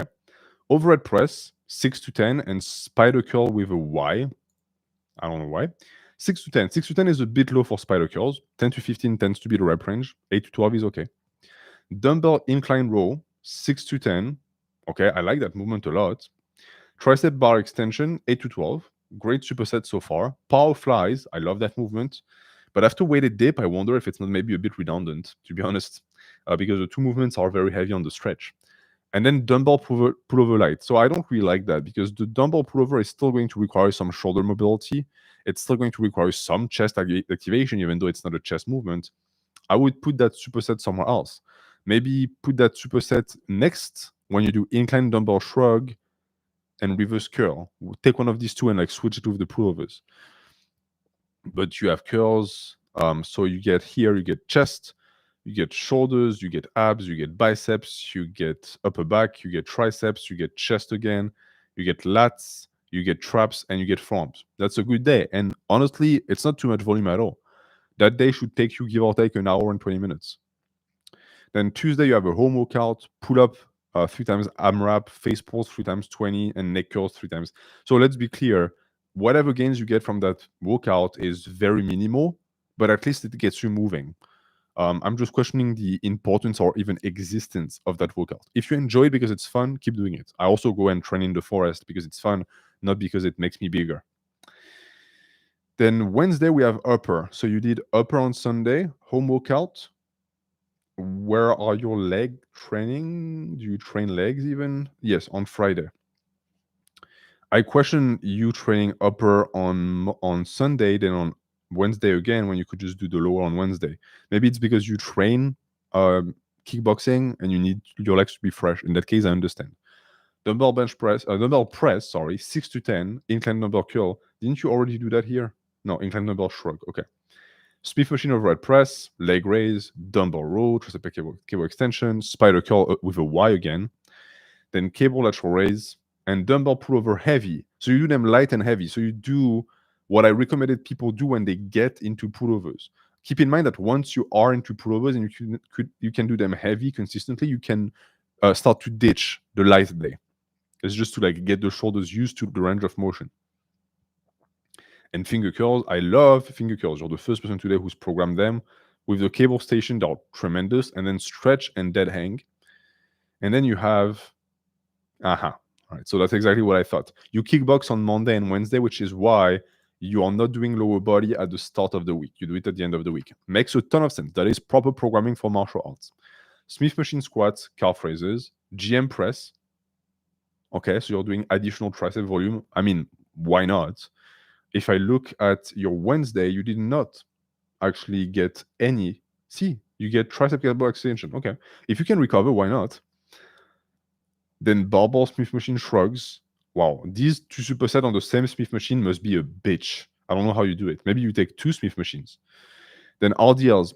I don't want to see an RDL this deep into the lower body day. Put that RDL at the start. I want you fresh. And then tower curls. Okay. I would usually not superset RDLs, but with tower curls, it's okay. Then supinated pull downs and rolled out partial cable fly. Good motion, lats, and you're going to do rolled out. And then weighted upper extension and incline dumbbell curl. Oh, you're doing incline dumbbell curl again. I'm not mistaken here. Incline dumbbell curl. If you do that on Wednesday and Friday, I would recommend modifying the angle of the bench so that you get a slightly different stimulus. It's also going to really help with progression, you will find. The one thing that you've already done, however, is no, you haven't. So do that and also change the rep range. On your new angle of incline dumbbell curl, do an 8 to 12 instead. And that is that. So looking at what you told me, you struggle to gain weight. You're doing Muay Thai and you're doing heavy training 3 times a week. Your number one focus should be food. And then size on your arms, spider curls, you do your incline dumbbell curls, you do your finger curls, you do your tricep extensions. You do what you should be doing for arms. I don't think the question here is not the crux of the issue here is not you should be doing more volume. It's you should be eating more and you should just be patient because you're tall. So you have long segments, so they're going to take a long time to bulk up. Just be patient and keep training. But your program, outside of the things that I just corrected for you, is good.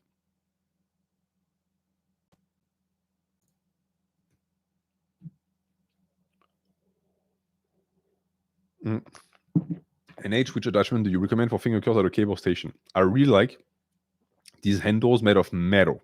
The ones that are like this, and you attach them here and you have a big thing that you grab onto here like the rolls. I really, really recommend them because you can do them like with the cable station pin down, where you just pull on it and you go like this, or you put it high and you grab onto the handle here and you go like this. So you like allow the cable, like the cable is like this, and you like pull inside like this. So that was for our friend Bjorn, and we have 3 people left, and we have exactly 30 minutes, so that's perfect. Next is Jono. By the way, if anyone is rewatching this and you're catching the replay and you feel particularly inclined, you can do timestamps. I know it really helps with the people who like submit it and then watch it afterwards. God knows I don't have the patience to rewatch myself and do it. Okay.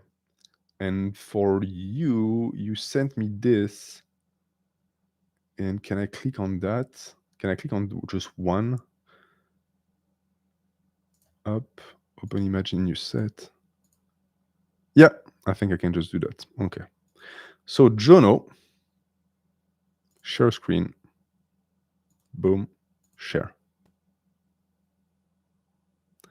I would like to point out that there has not been a single black screen today. I think that this deserves congratulations, as I have progressed. All right. So what does Jono say? Jono told me, this is a modified board Omniman program with a focus on arms. The colors indicate supersets. The rest days aren't strict. Sometimes I take extra rest days. I'm not a legs enjoyer, so full body on day 4 is a lousy attempt to get volume in legs, or at least you're trying and you're honest. Not like the guy who said, I do an upper low without the lower. RP 1 on most exercises, which is what I want to see, and RP 0 on the couple of sets that are last, especially arms. Antagonist supersets are good, and despite the amount of exercise, I guess most of my workout done in an hour. Okay, good.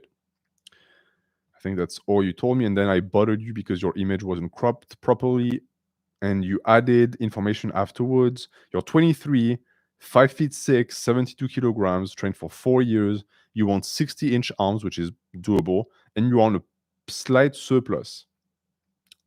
Perfect. Well, let's look at your program, Jono.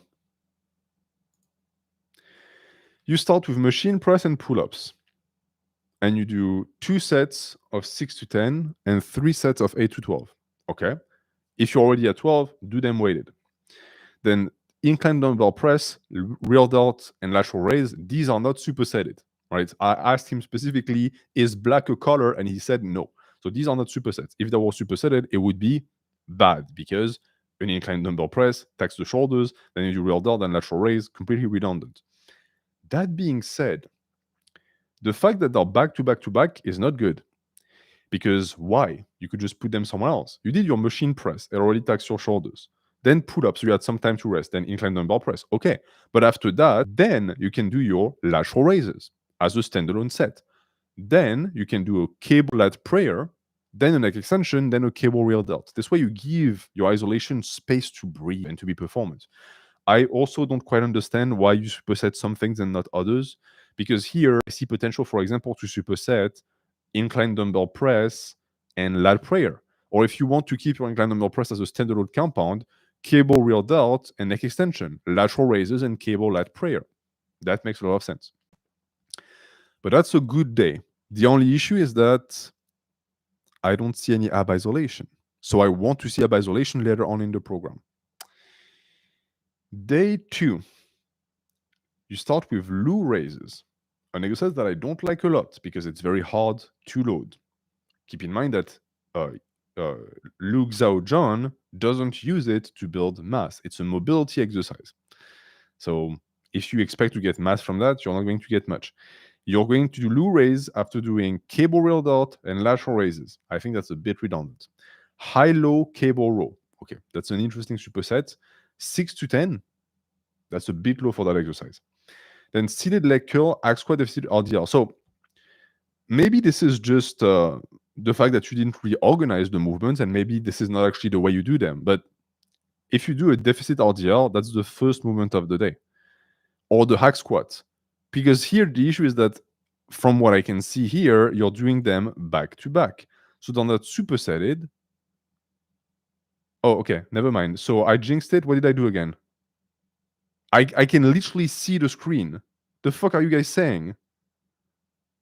I can literally see, like, live that it's not a black screen.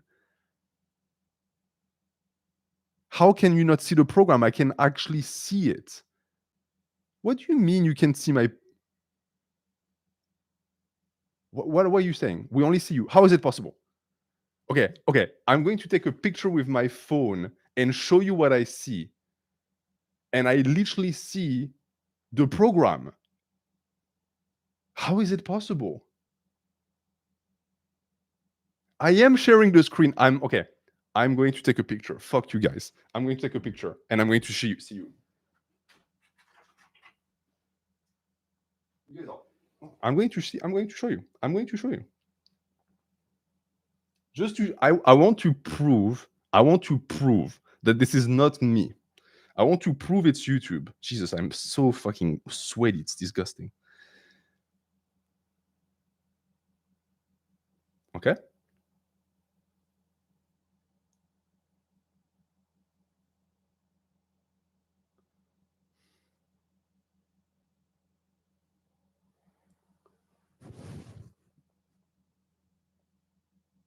Okay, motherfuckers, you see this? Let me show you. Let me show you. No. Let me show you. Let me show you. You see this? Okay, this is what YouTube is showing me. Okay, motherfuckers, this is what I see. So I literally, even if I use my phone, I literally see that. Like, look again. You see this?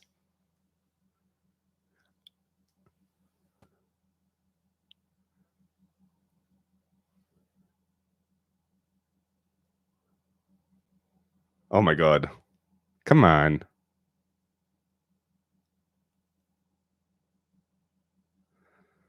Okay, we've just established that it wasn't my fault. So fuck you guys. All right. Share screen.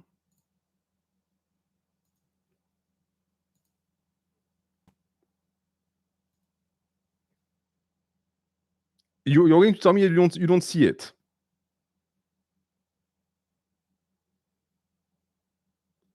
Ok, non mais je m'en bats les couilles. J'ai des preuves. I have the proof that it was showing on my end that I was sharing my screen. So fuck you guys. I was doing everything right. It's YouTube that sucks. J'ai les preuves. Stop the count. I have the proof. I have the proof in this phone right there. Motherfuckers. All right. I'm not starting again. Yeah, screen share sucks. And you know what the worst part is that I check.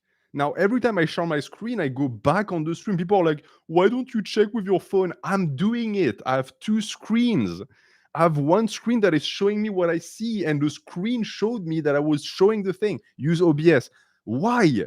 YouTube is a billion-dollar company that invested millions into their streaming service. Why is it not allowing something as stupid as a screen share? Lunar, you're going to get a ban because I can literally see my mic going up and down. All right. C'est bon? Vous arrêtez de me casser les couilles? C'est bon? Putain, c'est incroyable. Hein? All right. Well, I reviewed the first day and the second day. And then we have... I'm completely out of it now. We have pull up an incline bench. Okay, so 5 to 8 pull up. I suppose you do them weighted. Then barbell row. So again, right, you're finally seeing the fucking screen. So you see the colors now. You understand what I was saying. Why is he supersetting that and not that? Why are there 3 exercises back to back to back? Likewise here. Why is there leg curl, hack squat, and deficit RDL back to back to back? Even though they're not supersetted, this is not proper. Start with the hack squat, then do your first superset, then a deficit RDL. That makes a lot more sense. I also question the existence of the random leg press, 2 sets of 10 to 15. After you've done hack squat and deficit RDLs and leg curls, I don't quite see the point. I understand that because the person who's doing that, who is inquiring the wrath of my hatred of YouTube, is Jono. I understand that you're trying to run the 2-set system, Jono. But if you do that, you really have to like space the exercises properly. But so far, the exercise selection is okay. I'm just questioning the lack of ab isolation. You don't train abs. Then we have that day. So that day is a lot of exercises. So I'm expecting it to maybe be cut down a bit. You do your pull-ups. Again, you already did pull-ups on day 1. Then incline bench. All right. 3 sets and 2 sets. Then a random 2 set of barbell row. Then incline school over. I don't know what a school over is. I don't want to know. Skull crusher, pull over. Oh, it's the mix. It's the Mark Rippetto one, and you call it a school over. That's funny. I think it would make him very mad if you knew that you call him that. Call it that. And then incline hammer curls. Okay. The only issue being that a school over is essentially a pullover, and no, you didn't do pullover before. It wasn't you. Okay. Then leg raises and neck flexion. Okay, so you do train neck. Then cable curls that are just by themselves. I'm a bit confused as to why some exercises are supersetted or not. Why couldn't you superset barbell row and cable curls? And then lying hamstring and leg extension. You did leg curl the day before. So why another isolation for the hamstring? Also, you train lower body on both that day and the day that follows. And I see a 4 here. I suppose it's day 4. At this point, I don't know. And then that's another day. And you have push downs. That's what you sent me, right? Because like I'm starting to mistrust myself.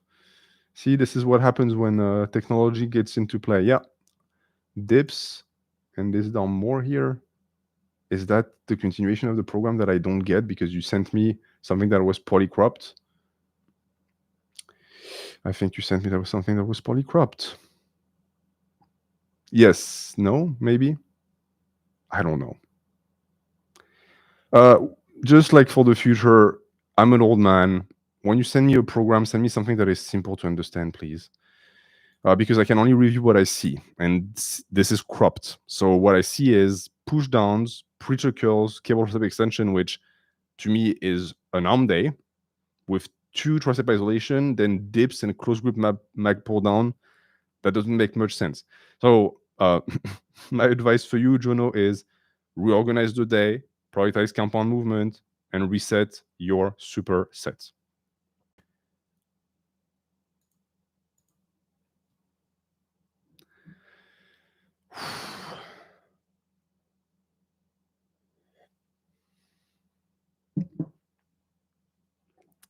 You guys are just plain mean. It's just bullying at this point. It's crazy. I have proof it wasn't my fault. What do you want from me? I'm trying my best. Like, this is why I have anxiety before these streams, because it's like the next physics stream is going to be. We should put a bet on how many black screens we'll get for the next physics stream. Go on YouTube on your phone to see what we see. Motherfucker. I already do that. It showed me the screen. On my end, I can see the stream. So use OBS. No. Never. At this point, never. Fuck you. Jesus, why did I put the... And now I lost my pen. See what you did? All right. Next one is Veni. And after that, I'll be able to say Veni, Vidi, Vici. Alors, Veni. Veni, who has a cock as a profile pic. I shit you not. I'm going to share my screen. I'm going to show you Veni's cock.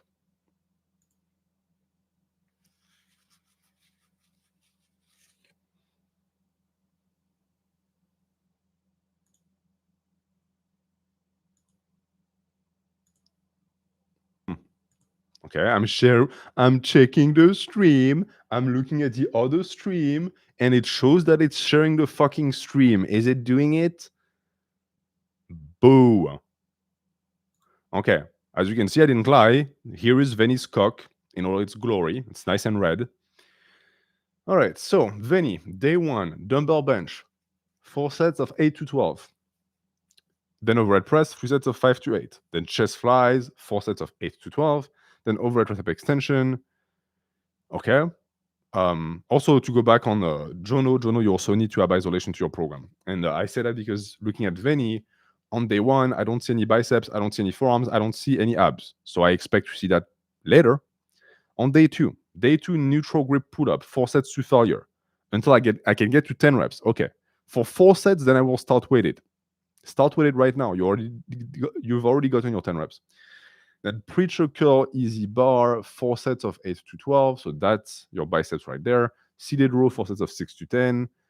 Bicep curl. See, I understand splitting your bicep volume like this, but I hope it's not something that you do a lot, because now you end up getting 8 sets of biceps on day 2. But it's okay. If it works with the recovery, it's okay. Then shrugs. So still no forearms and no abs. I'm also a bit like miffed by this day because there's not many compounds. So you didn't really give it like a label, but I suppose your day 1 is a push day, an upper day push day, and day 2 is a back day pull day. That's what I get from that. I would be the type of person that would just take day 1 and day 2 and like mix it together in one big upper day. Then day 3, legs, I suppose, because you start with leg press. 5 to 8 is a bit low for leg press. 6 to 10 bare minimum. Then hip thrusts, redundant. I would prefer to see an actual posterior chain movement for leg day instead of a hip thrust. If you want to get big glutes, don't worry. RDL squats will cover your bases. Then leg extension, okay? Leg curl, leg extension, leg curl, usually hard to beat on a leg day. And you superset them, which is even better. And then standing calf raises. So 100% replace that hip thrust with a posterior chain, but the rest of that leg day is golden. You could also train abs and neck on that day, even forearms on that day if you wanted. Then day 4, T-bar row, 4 sets of 6 to 10, preacher curl again. So a big focus on bicep, I see.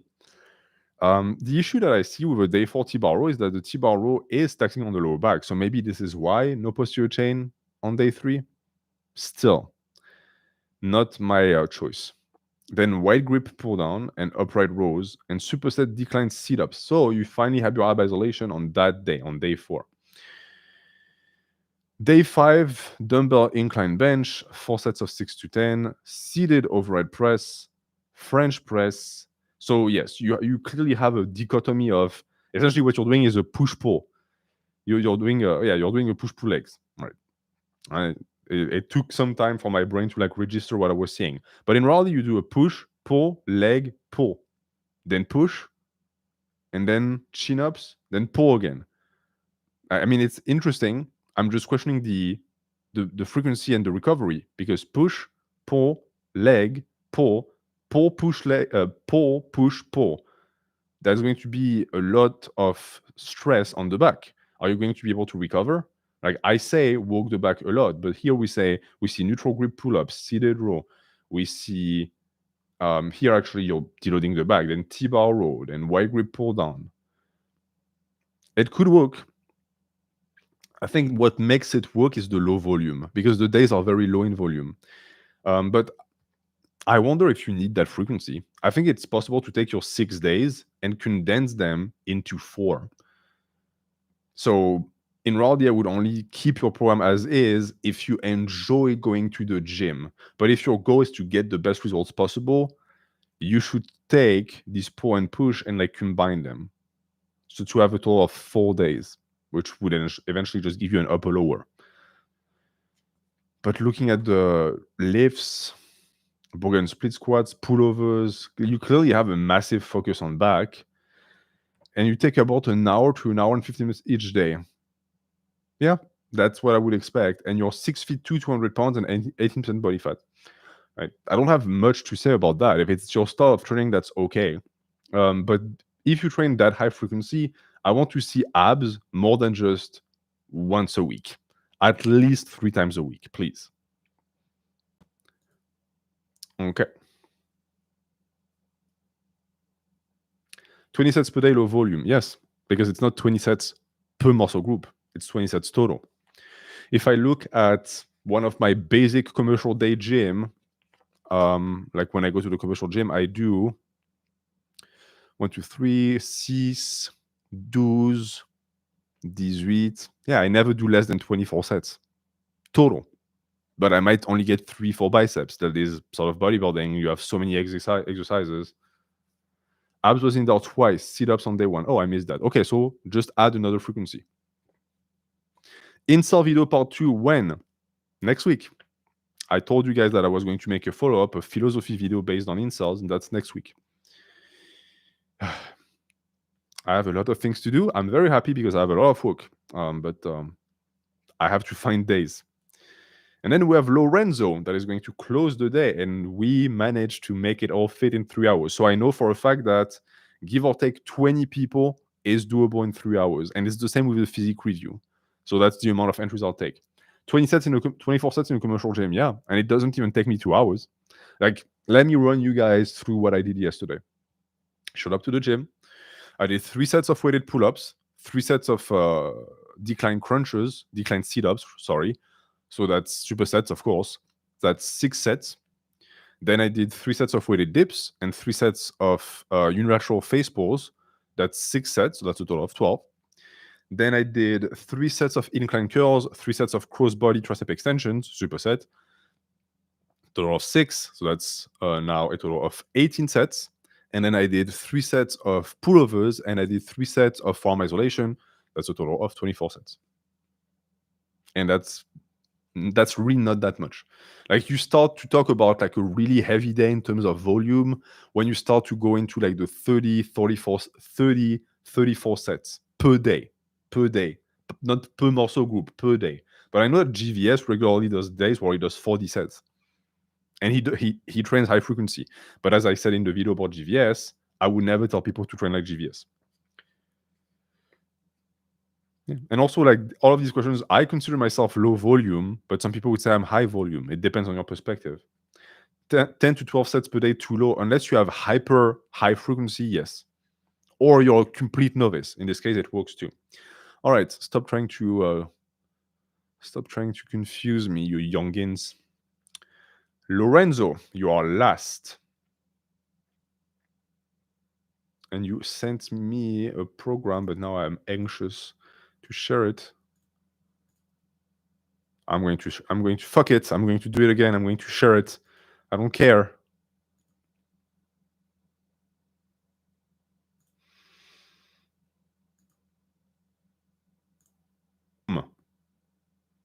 Okay.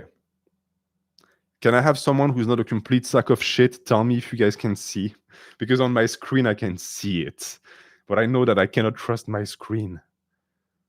You see it? Yes. Yes. Oh, I'm gonna cry. All right. Lorenzo, très bon rappeur français. Alors, bit of background. Lorenzo is 28. He's been training since 2018. He was a super sedentary adolescent, so work capacity is trash. And he gets a massive rep drop-off during sets. Okay. A lot of people experience that. Usually that's what happens. When you do a 6 to 10 and first set you get 10, and then the second set you get 6, that's the sign you have your ability to reproduce effort is low, and that's usually something that is trainable. Some of it is genetic too. He says, I don't care about legs. Okay. Right now, he's on a bulk that he's going to continue for 6 months. Okay, that's perfect. That's all the information that I really need. All right. Boom. Yeah, we can go like this. So chest, what starts the... Okay, so this starts the week. Shoulder and arms on Monday. Starts with an upright row. That's an interesting choice. Because shoulder and arms, where is your compound movement for the shoulders? You do a shoulder and arms day. Why the fuck is a lateral raise your only movement for that with an upright row? Correct that already. I'm already not a big fan of the shoulder and arms day. It's something that I would reserve for someone who has like a chest dominance. Because to me, if you're going to train upper, you're going to do presses and might as well do a vertical and horizontal at least. I'm going to give you the benefit of the doubt and say you have small shoulders and a massive chest. So you start with a vertical press, then you follow that up with your first shoulder isolation, like an upright row. Then you'll do your French press, and you superset that with a dumbbell curl. And then you can do your single arm tricep push down, superset with cable hammer curl, and you finish with dumbbell lateral raise. And for the heck of it, you can throw in some forearm isolation. You already did that with cable hammer curl, so maybe you can throw in something else.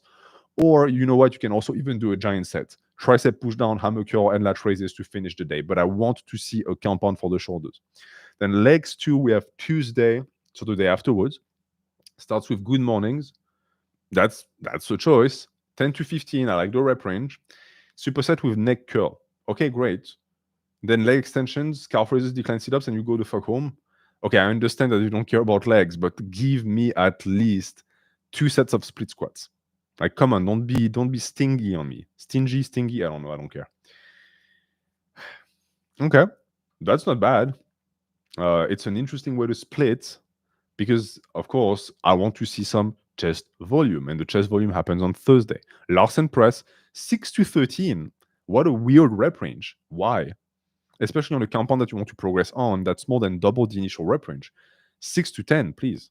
Then bent overall, I suppose it's a superset. That's good. 8 to 12. Then incline dumbbell press. So, yeah, you do Tuesday and Thursday. You'd have time to recover even if you did something heavy. Then lat machine, 6 to 13. Again, I don't understand that rep range. Then chest press, 5 to 8. I like that the chest press is that separated from the Larsen press. That way you're fresher, but maybe do 3 sets and 8 to 12. And then Kelso shrugs. 10 to 20 is an excellent rep range for that. So good looking out for that, Lorenzo. All right. This puts into perspective the shoulder and arms day. See, looking at this, it looks like a bro split, but it's not a bro split. It's a muscle split, and muscle splits are better. So then we have shoulder and arms on Friday, and you do behind the neck press. 10 to 15 is a bit high, maybe 8 to 12. But that's shoulders again. So your program is like focused on shoulders, which is good. Preacher curl 7 to 12, that's a great rep range. Overhead cable extensions 10 to 15, okay. Hammer curl, preacher curl, rope push down, overhead cable extension, rope push down. Maybe a bit too much isolation on that day. Looking back on your shoulder and arms day, I see tricep push down, so only one isolation. Maybe you could try and like replace it and do something else than a push down. I don't know exactly what, maybe a GM press. And then cable lateral raise. So you have a variation of dumbbell lateral raise, cable lateral raise. That's good. Then we have legs on Saturday. And we have high bar squats that you superset with neck curls. So that's okay. You can superset your heavy compounds with neck curls. 5 to 10 is a great rep range. Then you do hamstring curls. So essentially your philosophy, you train legs 2 times a week. One is heavy posterior chain, and one is heavy quads. All right. If you really don't care about legs that much, that's fine. Forget about what I said about split squats. Split squats, if you don't like legs, are really punishing. You really need to like the pain of leg day to enjoy split squats. But nothing to say about your leg days. They're pretty solid. And you get like 90 hours to recover in between the two. So that's perfect. And then Sunday is a back and chest day. And you do pull-ups, unweighted for elbow pain. If you have elbow pain with pull-ups, doing them unweighted is just a temporary solution. You have to modify your grip. You can do them with fat grips. Neutral grip pull-up tends to alleviate. Usually it's people who do them like this, like me, myself, but I don't get elbow pain from it. Then incline Smith press. That's a good movement. One of my favorite movements for the upper chest. Then row machine, flat dumbbell press. Looking at the row machine, since you get all of your back volume on 2 days a week, I want to see how much you really get. So 3 sets, 3, so 6 total. And then 6, you get 9, you get 12. And then you have the Kelso shrug in here. So 9, 12, you get 14-ish. You have some room to do slightly more. I don't count the upright row, the upright row is for traps. You have slightly more room to do more back volume, I think. And you could like sneak in some back volume on your shoulder and arms day if you wanted. But as far as like shoulder and chest isolation, I think that you've reached a very good balance. That being said, as I explained previously, unless you have an imbalance, that program is going to create an imbalance. You're going to end up with bigger shoulders than your chest. So if it's something that you do not want, correct it now. In terms of abs, you do them on legs twice a week, so that's perfect. Your leg volume is decent. You train neck. You train forearms. Honestly, it's a good program. It's an interesting muscle split. That's pretty much what I have for you, Lorenzo. Do you count traps as back or no? It's complicated. Not really. But yeah, that was good. Thank you for that. Thank you for everyone who has sent our program. As I said, the next program review is going to be in January.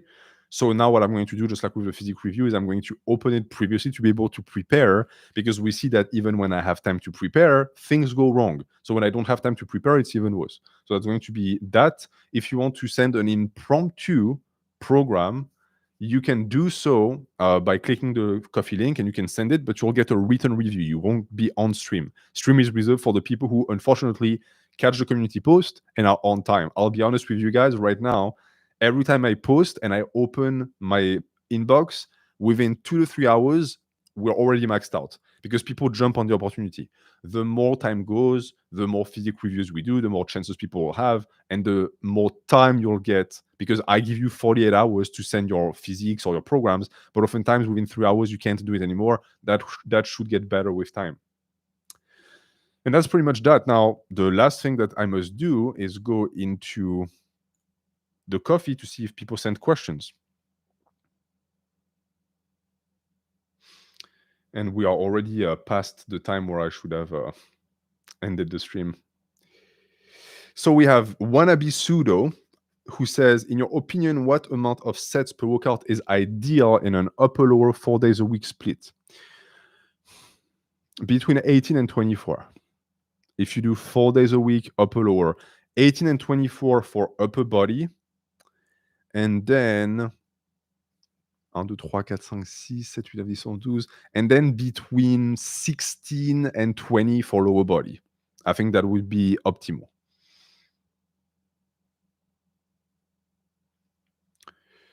And that's it. That's the only question that we have. Perfect. Excellent. Well, next stream is going to be much more question heavy, because the next stream is going to be a story time stream. So for all of you guys who wanted Halloween stories or whatever, that's going to be your opportunity. And it's also going to be just a free-for-all stream where I'm going to answer all of your questions. There will not be a theme. So dating, self-improvement, like whatever you want, that'll be for next stream. Is going to be much more relaxed. That will give me some time to breathe a bit before we have the next physique review, because we'll get 2 in December. And if I wanted to make a shrine for you, what would I need? You need memorabilia. Stuff like from Dune. You DM'd me. What is your name?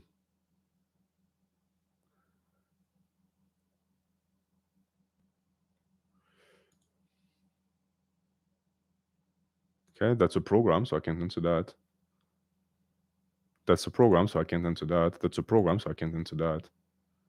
Okay, we have Fish Finley listening to the stream. I had a question. If I'm doing a 4 times week program, how many sets should I be doing per week? Exercise time spent in the gym versus 5 times a week. It depends on your split. I just explained for upper lower, but if you have a push-pull leg arms, it's a different beast.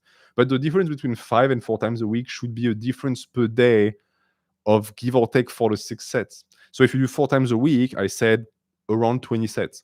If you do 5 times a week, I say around 14 sets, 15 sets.